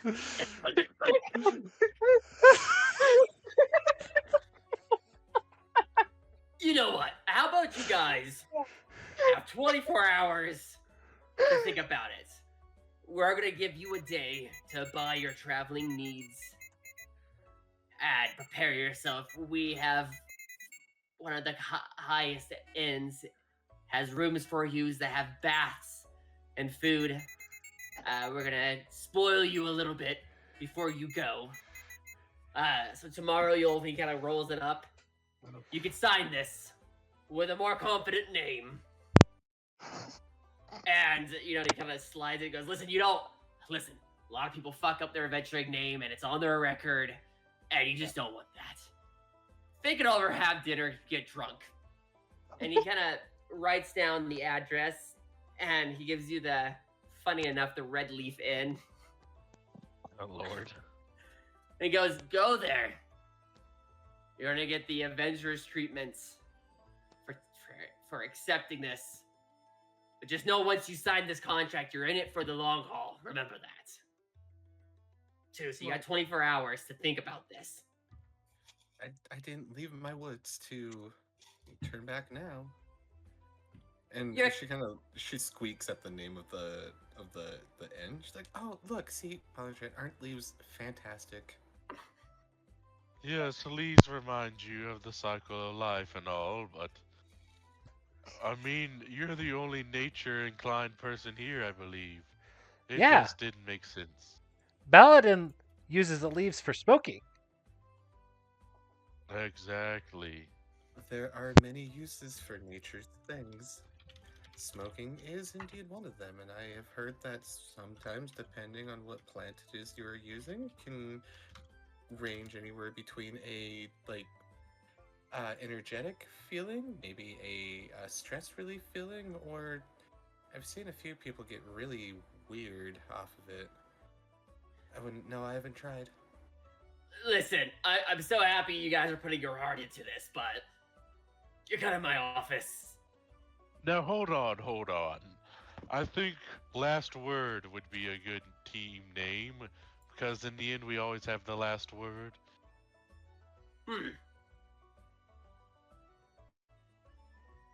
He like Last word of the leaf.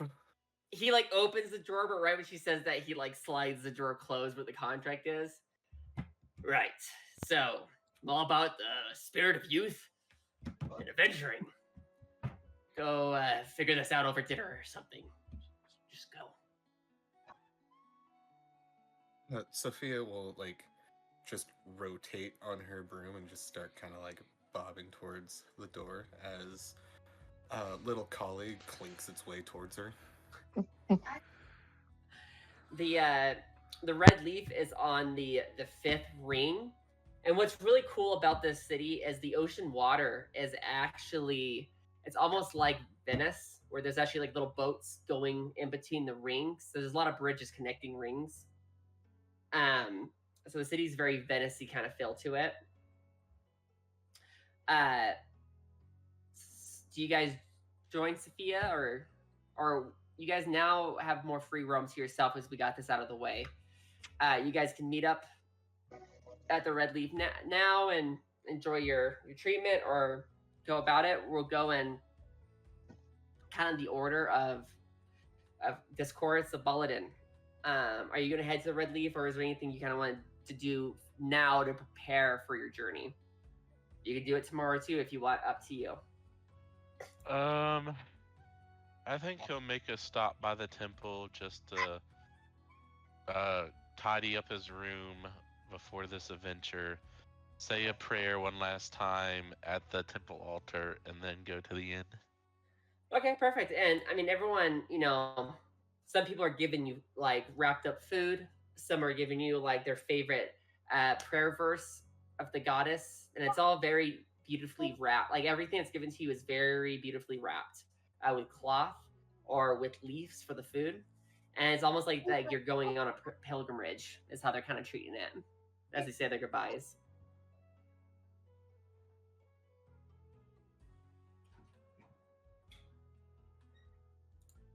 And you head to the Red Leaf Inn. Avam, what do you do? Avam is he's gonna be the little tag along with Baladin.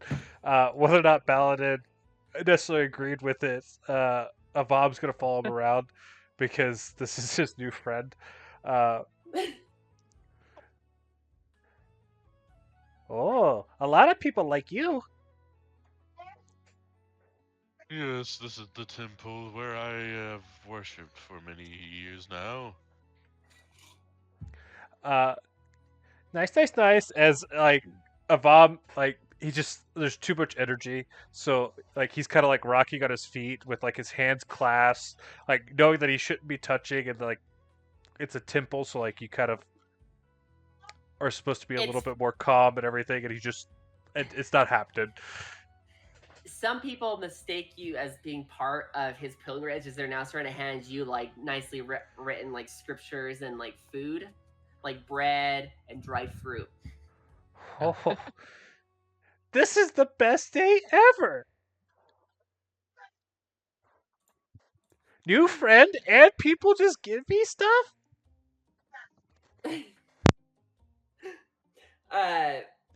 Gwen, what are you doing?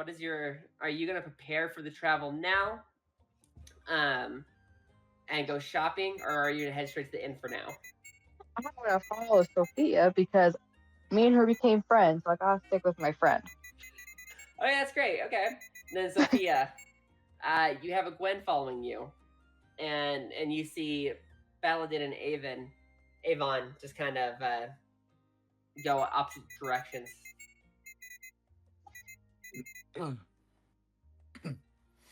Perfect.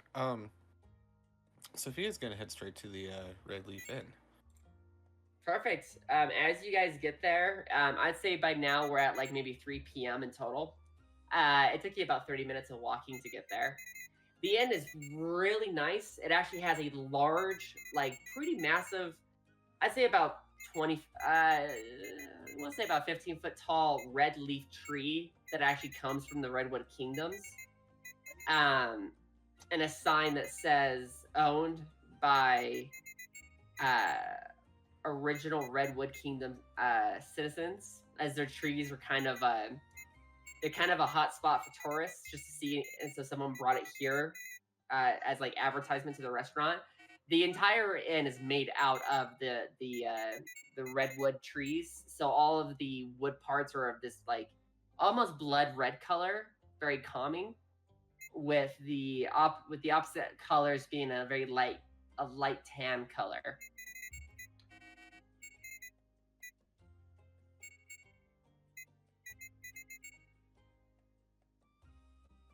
Do you enter the inn? Yes, she does. But she's still going to be sitting side saddle on her broom, so she's going to like really try to angle it directly in through the door. As you go in, it's like a small like hallway that turns right and then left into an opening.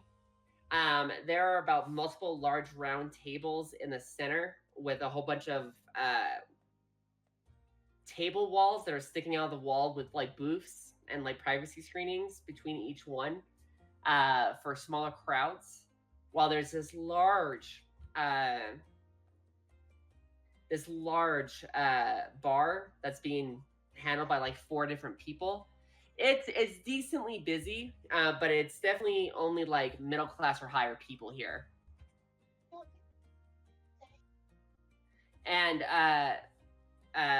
the guildmaster did give you guys all a token to hand to the innmaster to show that it's your guys' rooms that are been reserved. So you each got a token. Oh, perfect.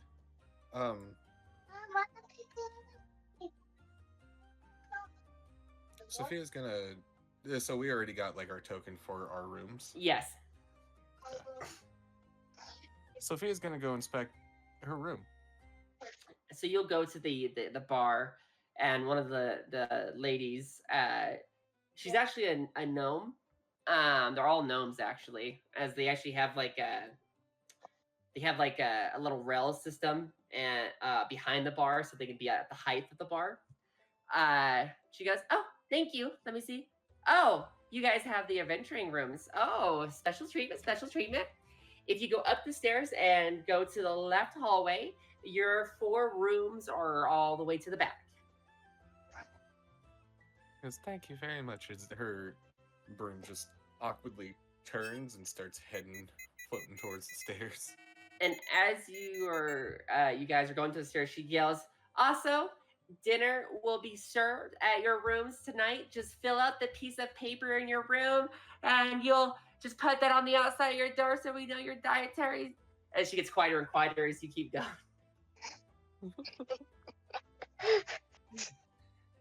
She'll slowly float up are these rooms upstairs? Like, does she have to go upstairs to get to them? Yep, you go up and then to the left. When you go upstairs, there's like a waiting area for people to lobby. It's more like a front room. And then there's 3 hallways that go west, north, and south, basically.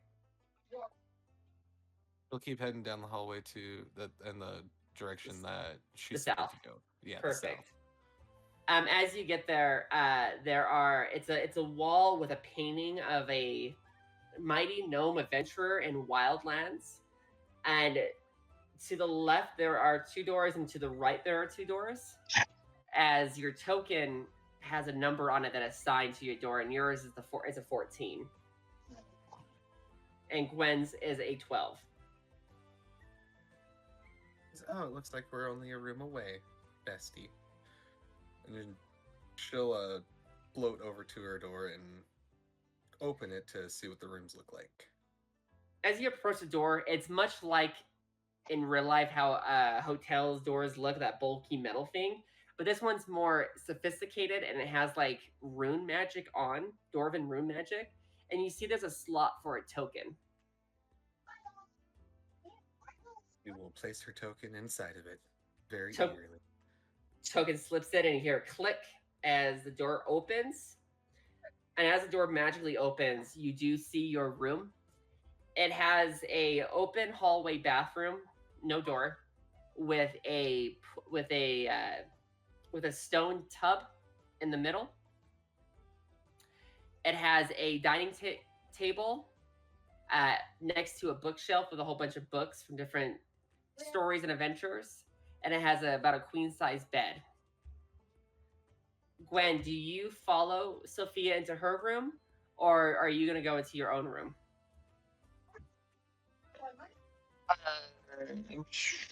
She will go into her own room for right now. That's totally fine.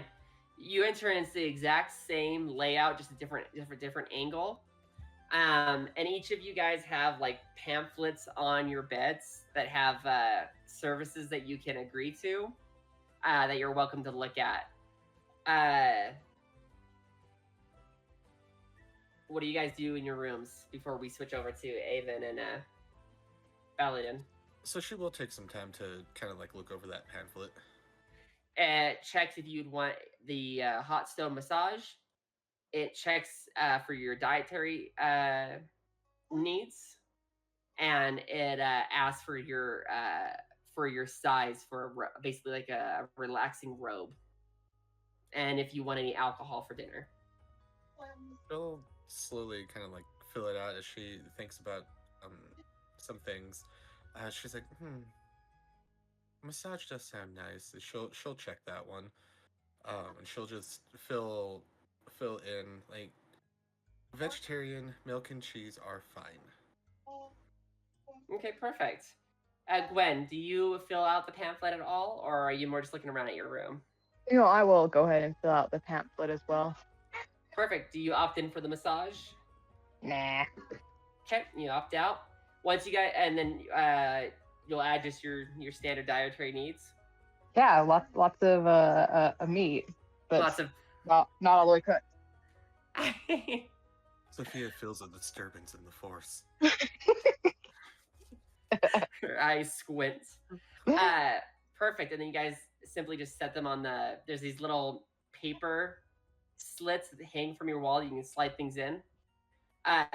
Sophia, as you're kind of looking around your room, you kind of notice the tub and how there are these little like hexagon twisties, and each one has one rune.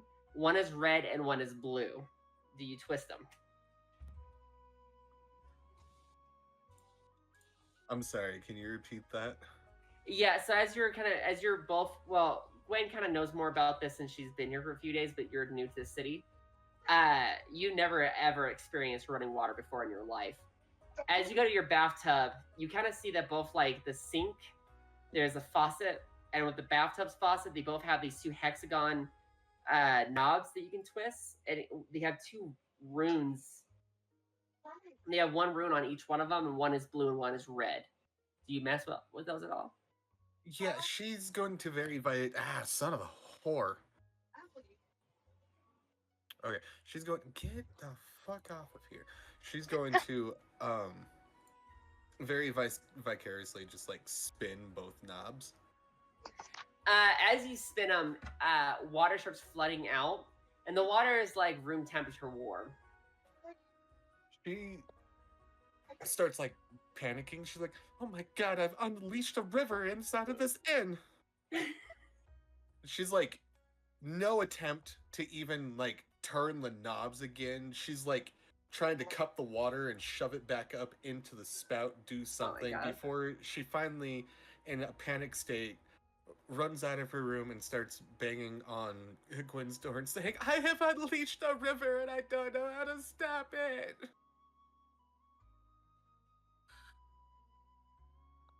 Gwen, you hear a flustered Sophia screaming about some sort of unleashing a river, kind of confusing to hear through the thick wooden door.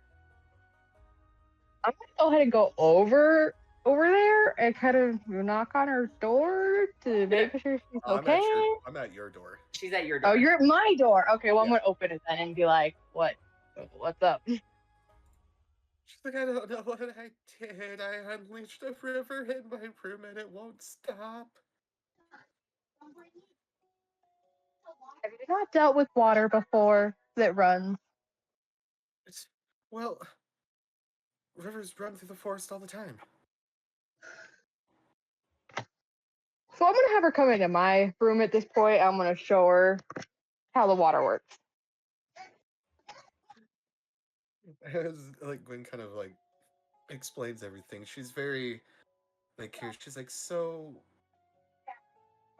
I'm supposed to fill it up, and then I twist these again, it stops, and I'm supposed to get in and bathe? Does everybody not just like bathe by the waterfall?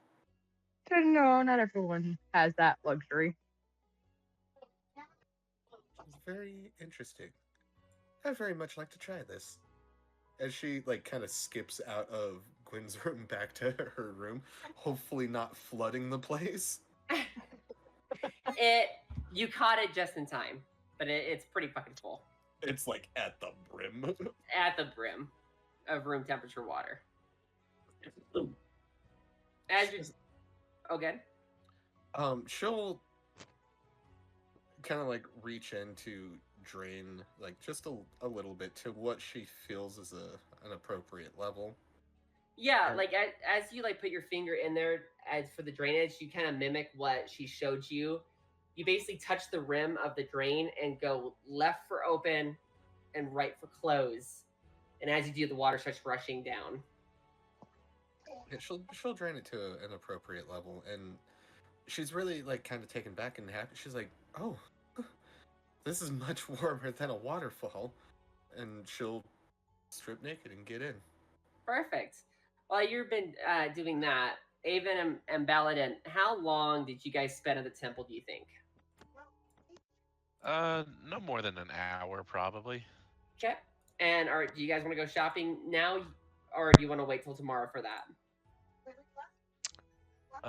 We can wait. I was gonna say, unless we've been gifted money, I have 0. You each would have been gifted 100 gold. Well, we should have done your. I thought we did your roll for gold, didn't we? Let me see. 1 second. Let me look at my notes. I know I did. Box.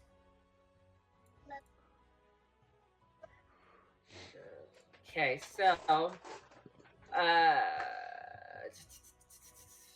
let me see. What did we do for you? What was it? Oh, I'll just Google it. I think I Googled it.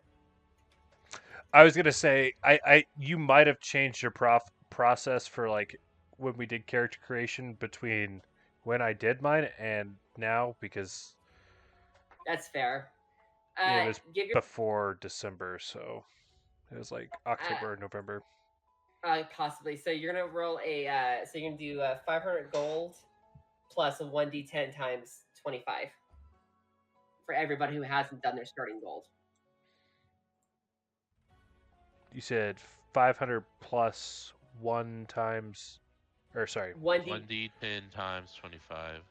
and you're just timesing the 1d10 result. gotcha.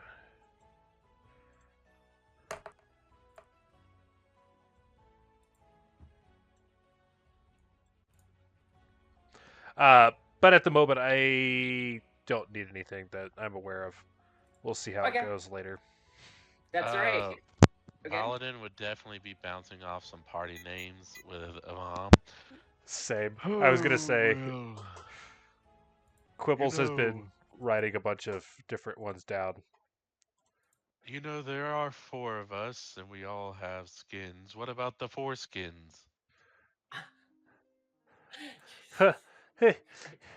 That's a joke, right? Sure. He's like, totally wasn't for real about that one. What Yeah, about? well, just think about the implications, maybe. I don't understand what you mean. We all have skin, and there's 4 of us. Huh. Anyways, how about Adventures Anonymous? Well, it's vague enough. I Okay. Quibbles had Quibbles and Bunch. I didn't like that one though. Whoa. You cast spells, I cast spells, and I think Sophia, well, we'll see how it goes when she actually tries to cast something, but we could be the spell slingers. Oh, that's not bad. That is pretty. That is pretty cool. I like that name. And if we really need to appease Sophia, but I don't know. I'm still on the fence about her in general, but they're the leaves on the wind.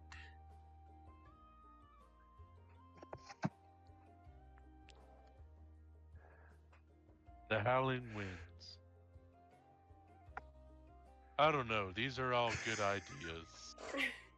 And as you guys are talking, you guys finally approach the large inn that has that blood-colored oak with the large blood-colored oak tree above with white. The tree's leaves, even though the inn is called Red Leaves, the leaves on the tree are actually white with red veins.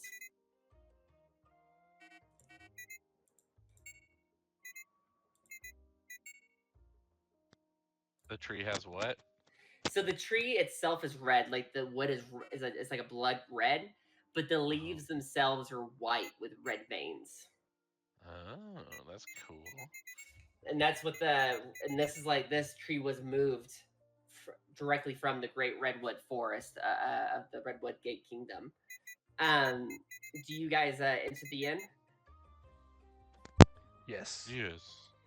You guys into the inn, and as I described before, the large bar made of the red oak has 4 gnomes who are kind of attending the bar and attending any customers that come by.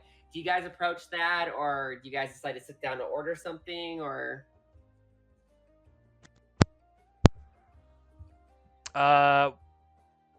We if it's kind of close to like dinner time, Avam would get like a pint of like brandy with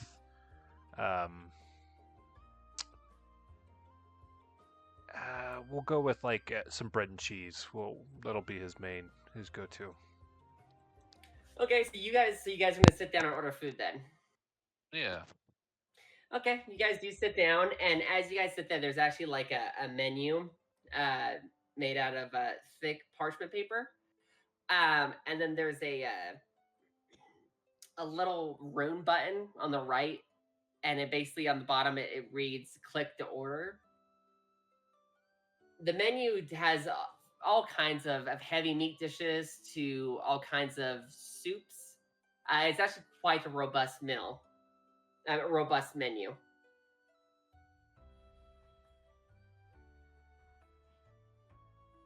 And there is also an alcohol part of the menu as well.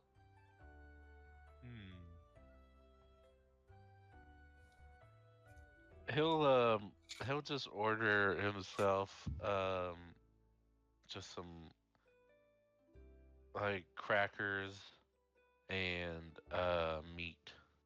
So like maybe some chicken. Oh yeah, they call that the poor man's meal. It's actually is the cheapest thing on there. Yeah. A gnome waitress comes by and goes, "Oh, hi. Are you ready to order?" Yes, I'll have the poor man's meal. Oh, okay. One poor man's meal for the seems to be cleric. And what can I get you, honey? A pint of brandy, and let's get a loaf of sourdough, and a thing of Gouda. Good choice, good choice. Okay. That would be 2 silver for both meals and the pint. We are not liable if you drown in it. Okay, I'll be back, honeys. And she kind of like quickly steps away. As you guys are kind of sitting there talking,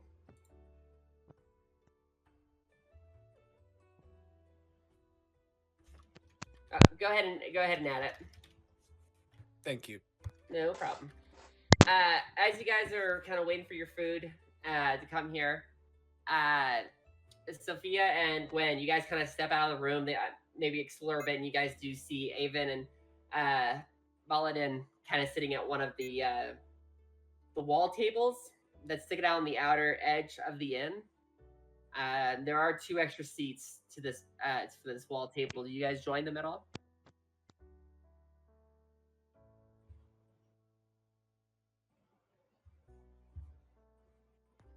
If I notice them, I'll wave them over. Yeah, and in fact, like as Sophia comes down the stairs, she has left her broom inside of her room, just kind of like tucked in the corner. And she's walking down. She's wearing the same outfit, but Baladrin, like you can tell that her hair is wet. Ah, yes. Acquaintances, Sophia and Gwynlil. Gwen, do you join them? Yeah, I'll go ahead and join them. Oh, good, good. Welcome, welcome. I see you have had refreshing baths. We were just discussing the party name here, and, well, my ideas did not seem too great, apparently, so Avam had the idea of spell slingers. While you guys role play this, I'm gonna be right back, but please do role play and figure out a name. Spell slingers. That sounds so brutish. Oh, I mean, casting spells doesn't have to necessarily be brutish. Like, well, I would like to think that mine are not. In fact, most of my spells have to deal with healing, and I don't know. I would hate to feel like I'm slinging a heal spell at you. What if I hit you in the face? You see Avam look at Quibbles, and then he kind of like, and Quibbles will flip over so that the feather is there, and then erase spell slingers from the list. Well, I also had the idea of Adventures Anonymous.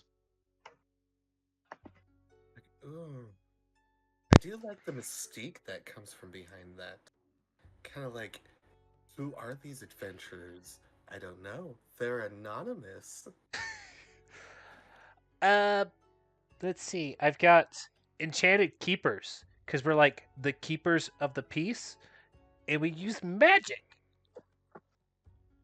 I do very much like peace and magic. Well, you know, one of us, I don't believe, does use magic. She seems to just swing her axe very well. Yes, but in my experience, those who swing axes quite brutally tend to need a lot of healing. Is your axe magic, Gwen? I don't believe it is. Ooh, maybe I can make Oh, it. but why are we focusing on making the name related to magic? I don't use magic. But if you So- swing an axe that's enchanted, you're still a peacekeeping enchanter. But it doesn't do that. But it will. Says who? It's just like if you Says have a me. sword and you name it kindness, you can kill people with kindness. Who says I want my weapon to be magic, though?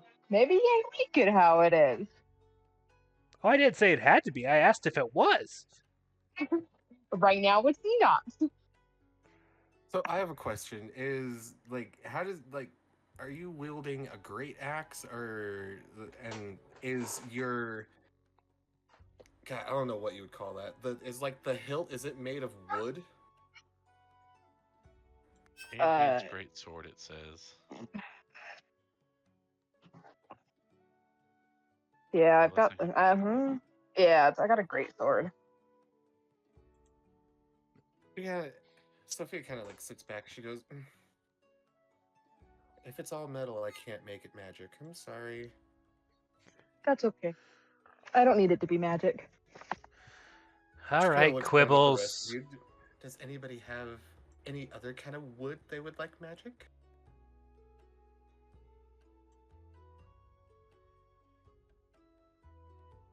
What? No? Okay. No, it's... And as, like, during that silence, you just hear the cauldron sitting behind Sophia just let out this, like, bubble. What of the name Stone and Thorn? Ooh. Ooh. So that really only focuses on me and the witch. Eh. Enchanted stone and thorn. Well, then that kind of gets too long. She's like, well, she kind of like folds her arms and says, don't necessarily feel like you like any of my ideas, so I am fine with stone and thorn. Thorns come from nature, and nature is good. What about Miga? Make everything great again. Oh my god. Well, you know, it's not terrible, but it's giving me the same vibes as Foreskins. Well, see, I thought that was a brilliant name, but then you had to bring dirtiness into it. Yes, Sophia like shudders at this. She goes, I would like to assure you I do not own a foreskin. Well, that's why I didn't suggest it. How about Miga? Make everything great again. Fuck. As long as it's not make foreskins great again. Well, God damn it. no, that would be Mifka. I think.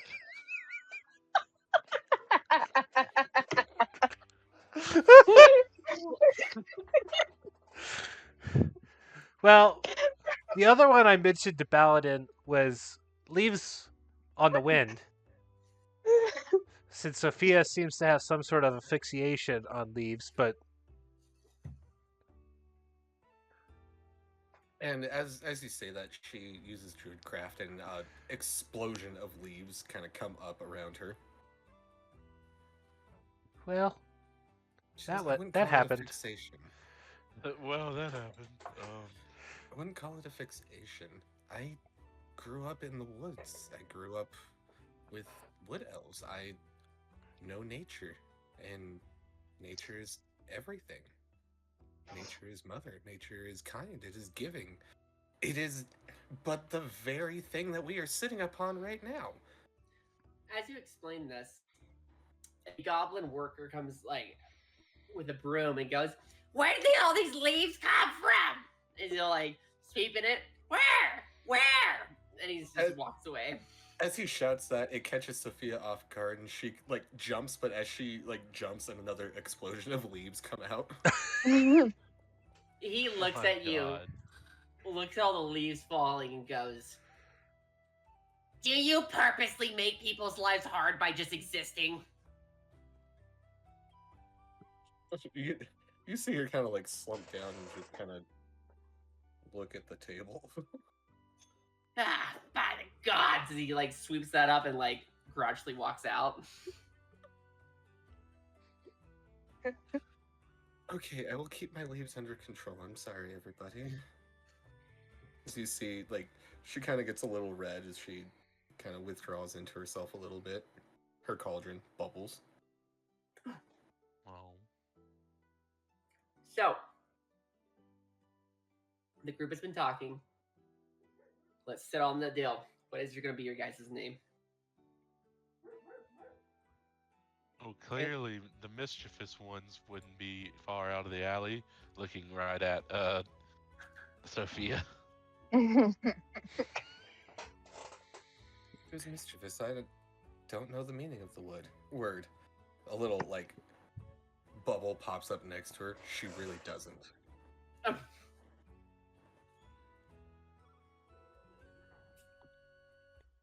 I did like the stone and thorn one.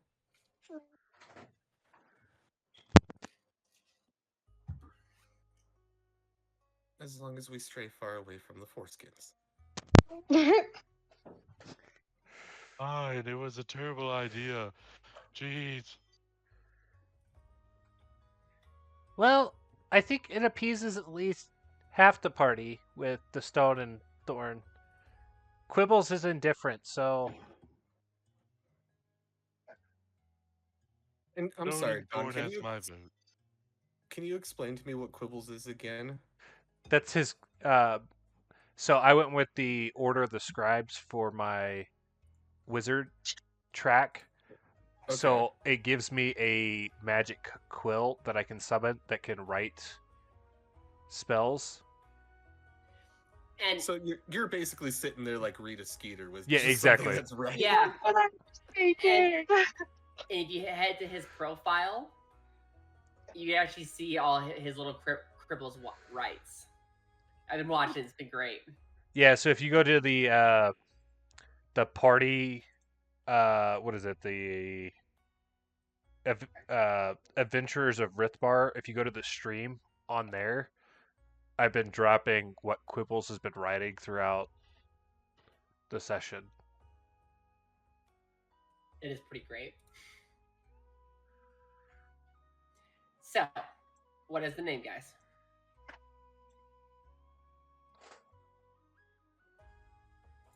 I guess we're settling on. Stone and Thorn? Yeah. What's the name? Stone and Thorn? Stone and Thorn. Interesting. Okay. Okay, I like that. Well, the night is yours, guys. It's about 7 p.m. Your food has already been brought out to you for the ones who did order. The waitress will look at you, Sophia and Gwen, and go, "Are you guys ordering too?"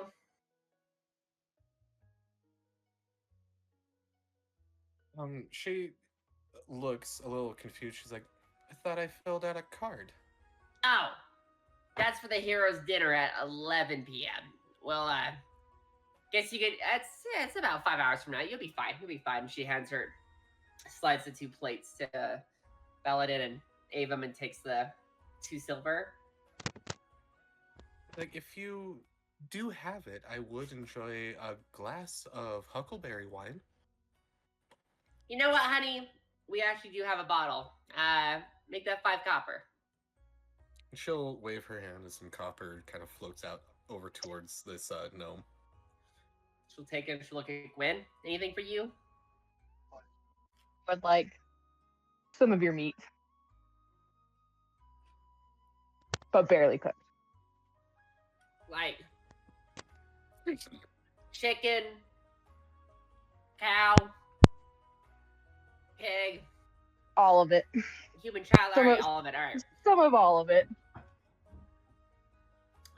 We'll do a super rare uncooked meal for you, Roger. Okay, we can do that. And then she kind of walks away. She goes, "That'll be about. It's a lot of meat. I'd say about a silver." Okay. She goes, it's definitely good that I have healing spells because your arteries have got to be atrocious. My arteries are fine. I haven't died yet.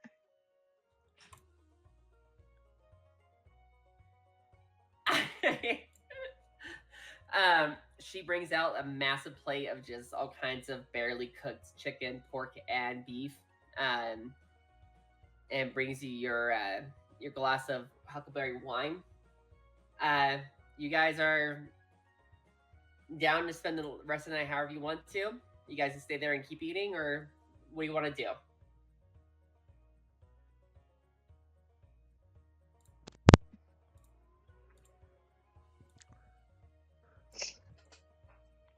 Avam would probably retire after eating, and since we've kind of established our name, unless there's some RP someone's wanting to do, he would head to his room for the night. There would be Sophia- Go ahead.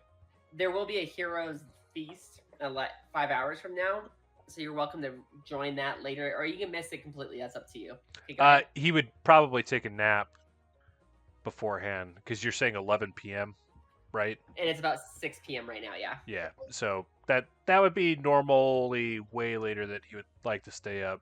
So he's going to take a nap. So he's attentive during the ceremony. Go ahead, Sophia. And Sophia will just tell Avam, like, be very careful. Earlier, I unleashed a flood. It was almost catastrophic. But once I got it figured out, it was rather nice to sit in. Are you talking about the bath? She's like, yes, that archaic device. That holds water.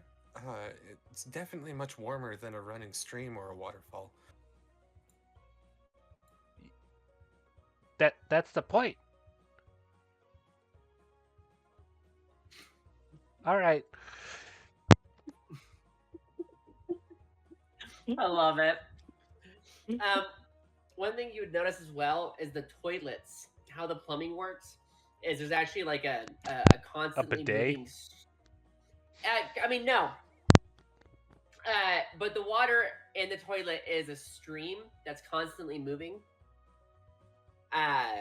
So that's how the toilets kind of work. Is if you look in the toilet, it'd be like a running river. But you don't want to look in there because you'll see all kinds of shit you don't want to see. Someone used it away from you, you would see what would be coming. So, keep your eyes away from the toilet. Okay, so you're taking a nap. Baladin, what are you gonna do for the next 5 hours? I think he'll take a bath, but then overall he'll mainly spend it reading over like just prayers, just centering his mind. And what kind of bath person is Baladin? Does he do like super, super hot water, or is it like room temperature or kind of hot?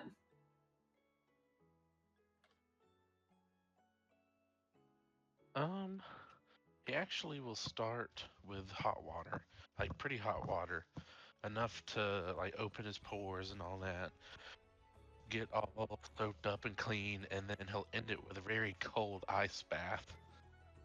Interesting. Okay, cool. I didn't see that. That's awesome. Okay. Gwen, what are you doing for the 5 hours before the feast dinner?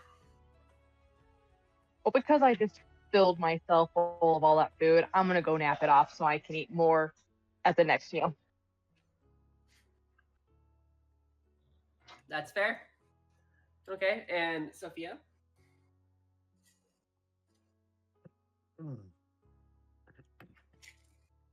Sophia will finish her wine, and then she's going to retire back to her room and kind of sit and do some things with her cauldron. Okay. And what are those kind of things you're doing? She's gonna kind of like stir it about and attempt to just kind of like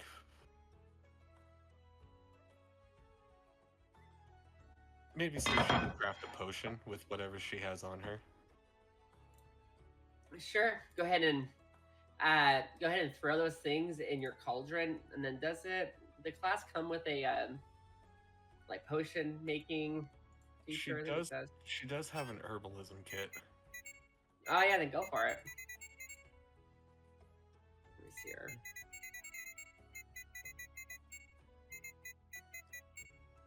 I mean, you do have a boiling cauldron, so.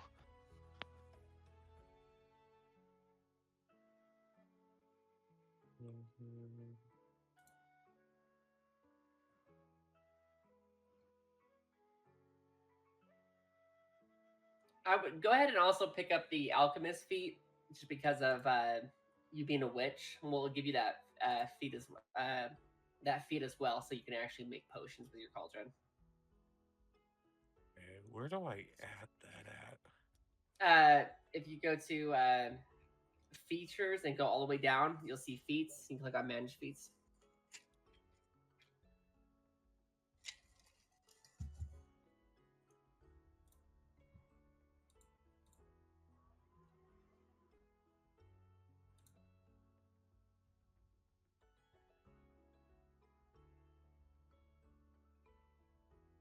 Oh, no, I must be dumb. 1 second.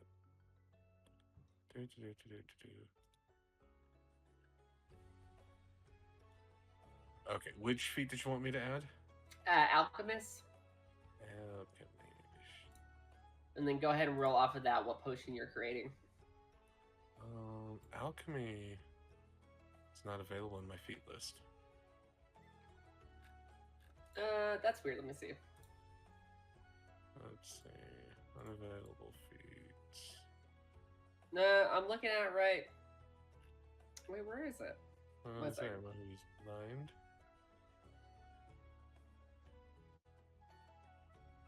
Is it an alchemist feat or is it an alchemist kit? I swear it's a feat. It's just alchemist kit. I don't think there's a feat. Oh. Okay, well I'll just add it for you. Let me look at it. Oh, I'm thinking of the okay, I know what it is. I'm gonna take away the let me go to my character and we'll fix it up another time for you so we can make this quick. Let me pull up my character. I was thinking about the alchemist subclass. There's like some sub stuff I'm probably gonna put in your class for you later. Okay. Let me see here. 1 second.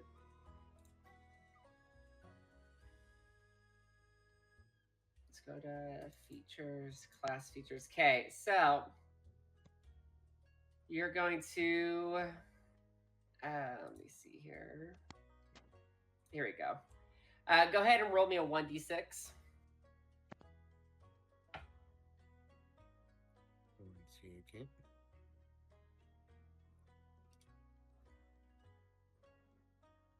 Oh, that's a 2.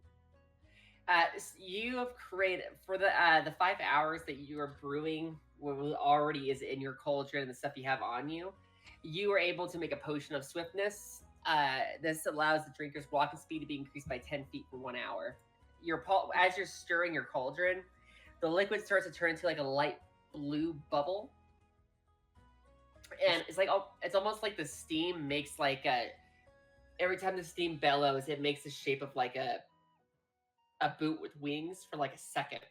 Every time that the steam bellows off from the hot alchemy.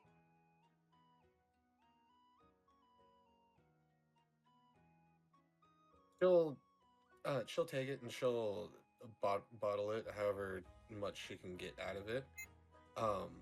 And she'll kind of pat it on its side and she'll say, "Good job, Benedict." Her cauldron's name is now Benedict Cauldron Batch. Oh my god, I love it. And it does a little happy like click clack Oh my dance for pleasing you. I'll say that you can make 2 bottles of it. So Okay. two uses. You said this was Potion of Swiftness? Yes.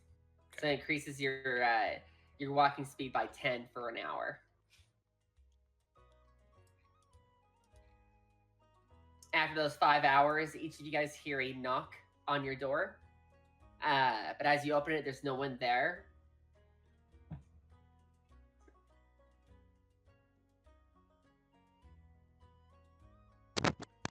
Well, I Avam guess it's would look time for out. the party.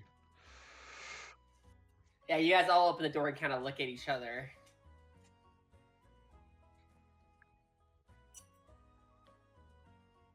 Oh, Sophia, you jokester, you. Wait, what is are we all in the same room together? Well, no, but all 4 of your guys' rooms are in the same hallway, and you all just heard knocks on your doors. So as you guys all answered at the same time, and no one's there, but all of you guys standing in your doorways. Because I didn't do that. Did you knock on my door, Follager? Well, surely not, but it must mean the party is commencing. She goes, well, then I guess it's time for us to head. Oh, and by the way, she walks over to you, Belgian, and hands you a vial of some blue liquid, and she says, "I hope this will help at some point." And she hands you a bottle of Potion of Swiftness. Oh, well, that is most needed. Thank you. No, all being all friendly and stuff. As you guys leave your hallways, the hallway, The lobby area above the inn parting has all been changed to a single dinner table with 4 chairs, and there is a gnome with a violin standing on a stool in front of the table. He goes, "Take your seats. Food is on its way, and your entertainment."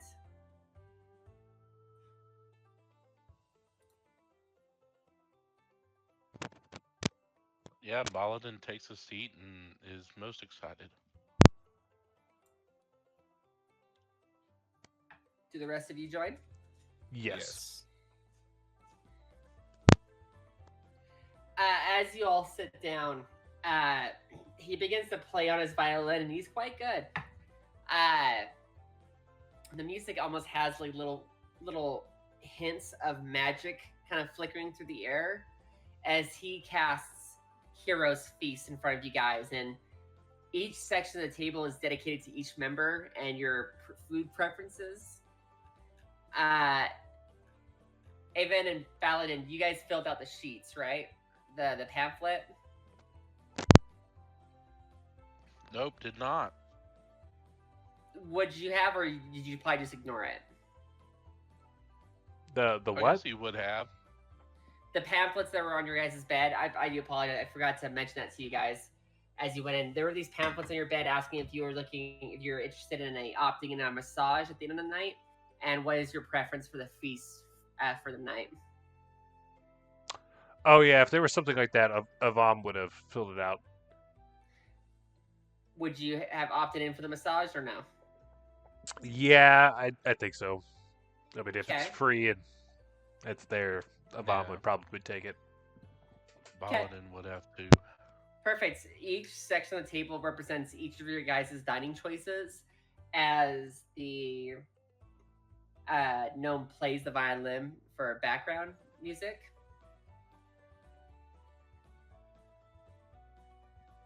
Yeah, Baladin would definitely have some sourdough bread, following Avam's lead, with some mozzarella and ham to make a sandwich, and then pineapple. Yes, Paladin. Although I would say getting like an aged cheddar or maybe a Parmesan is a little bit better because it has a little bit more of a pop with the bread.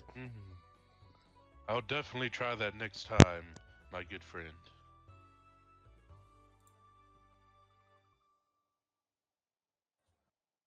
And this is just about you guys getting to know each other if you want to, or you can just eat your food. But this will just be a pretty heavy roleplay moment for you guys if you want it.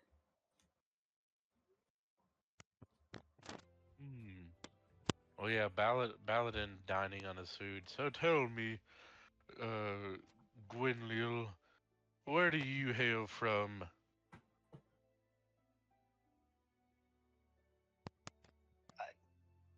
Yes, as I'm eating my meat, let me remember. Zagorim. You're from Zagorim. What was just said? Yeah, that place. Ah, Zagurim, huh? That's on the other continent, isn't it? With all the beastmen. You'll have to take us there one day. I've never been. I'd love to, but I can't go back there. Oh, family troubles. No, I just was a gladiator for them and escaped by jumping into the sea. Oh, well, whatever makes you happy, at least.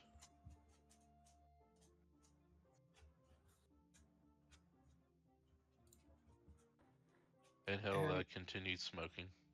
as Sophia is like putting together a fantastic looking salad and munching away, drinking a nice flagon of milk. She says, "Well, what about you, Baladin?" What about me? Yes, where do you hail from? Oh, like any other good dwarf out there that likes to, have any good dwarf who has a good name and respectable title. I come from the. Excuse me. I come from the dwarven kingdom of Runeforge. He goes, oh, the DM, would I know anything about Runeforge? I mean, how? So I was really shocked that your character doesn't know what a dragon is. So I'm kind of curious about how sheltered your character is. This just happened 5 years ago. Like the whole world heard about uh um about the fall of Runeforge because it was considered the strongest capital in the world when it came to defenses. So I mean, how sheltered? I mean, I would say news of that probably would have came through her coven. It's like, I mean, as much as they would have liked to stay with each other, I mean, there are obvious, like, for obvious reasons on why some of them would have to venture out to go to towns for different like supplies and stuff. So I don't think it would be too far fetched to say that they would have heard about it in passing. So yeah, and actually, okay. So we have Avam, we have Baladin, and we have uh, Sophia. But Gwen just got here a few days ago. You guys saw it when Lithahara attacked the mountain. You could see like from afar this massive dragon on the mountain peak, and you guys saw her fly after the assault fly over Osamar, laying a thick cloud of blackness, smog behind. And you're aware of like how devastating the attack on Runeforge was, and like how many dwarf people died. It was like almost 200,000 dwarf people. Dwarf people from Runeforge died. Wow. Okay.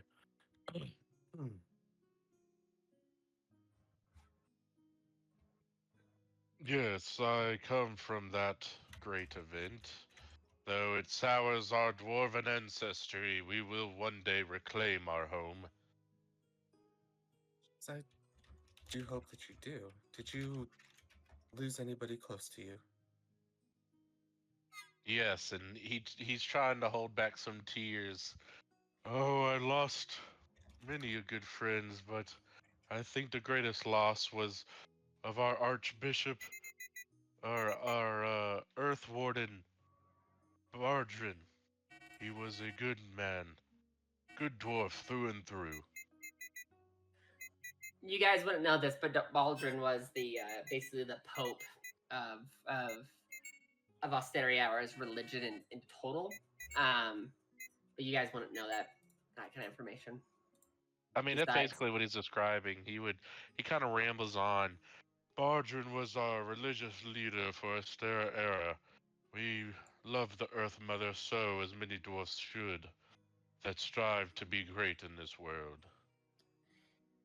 as he says, Ostera Era, Sophia, you also worship Ostera Era through your witch coven because the Wood Elves and you guys worship Ostera Era through like the trees and the plants and the life, while Earths worship her through stone. And so dwarves and elves in general that worship her have very different perspectives on how to worship the goddess.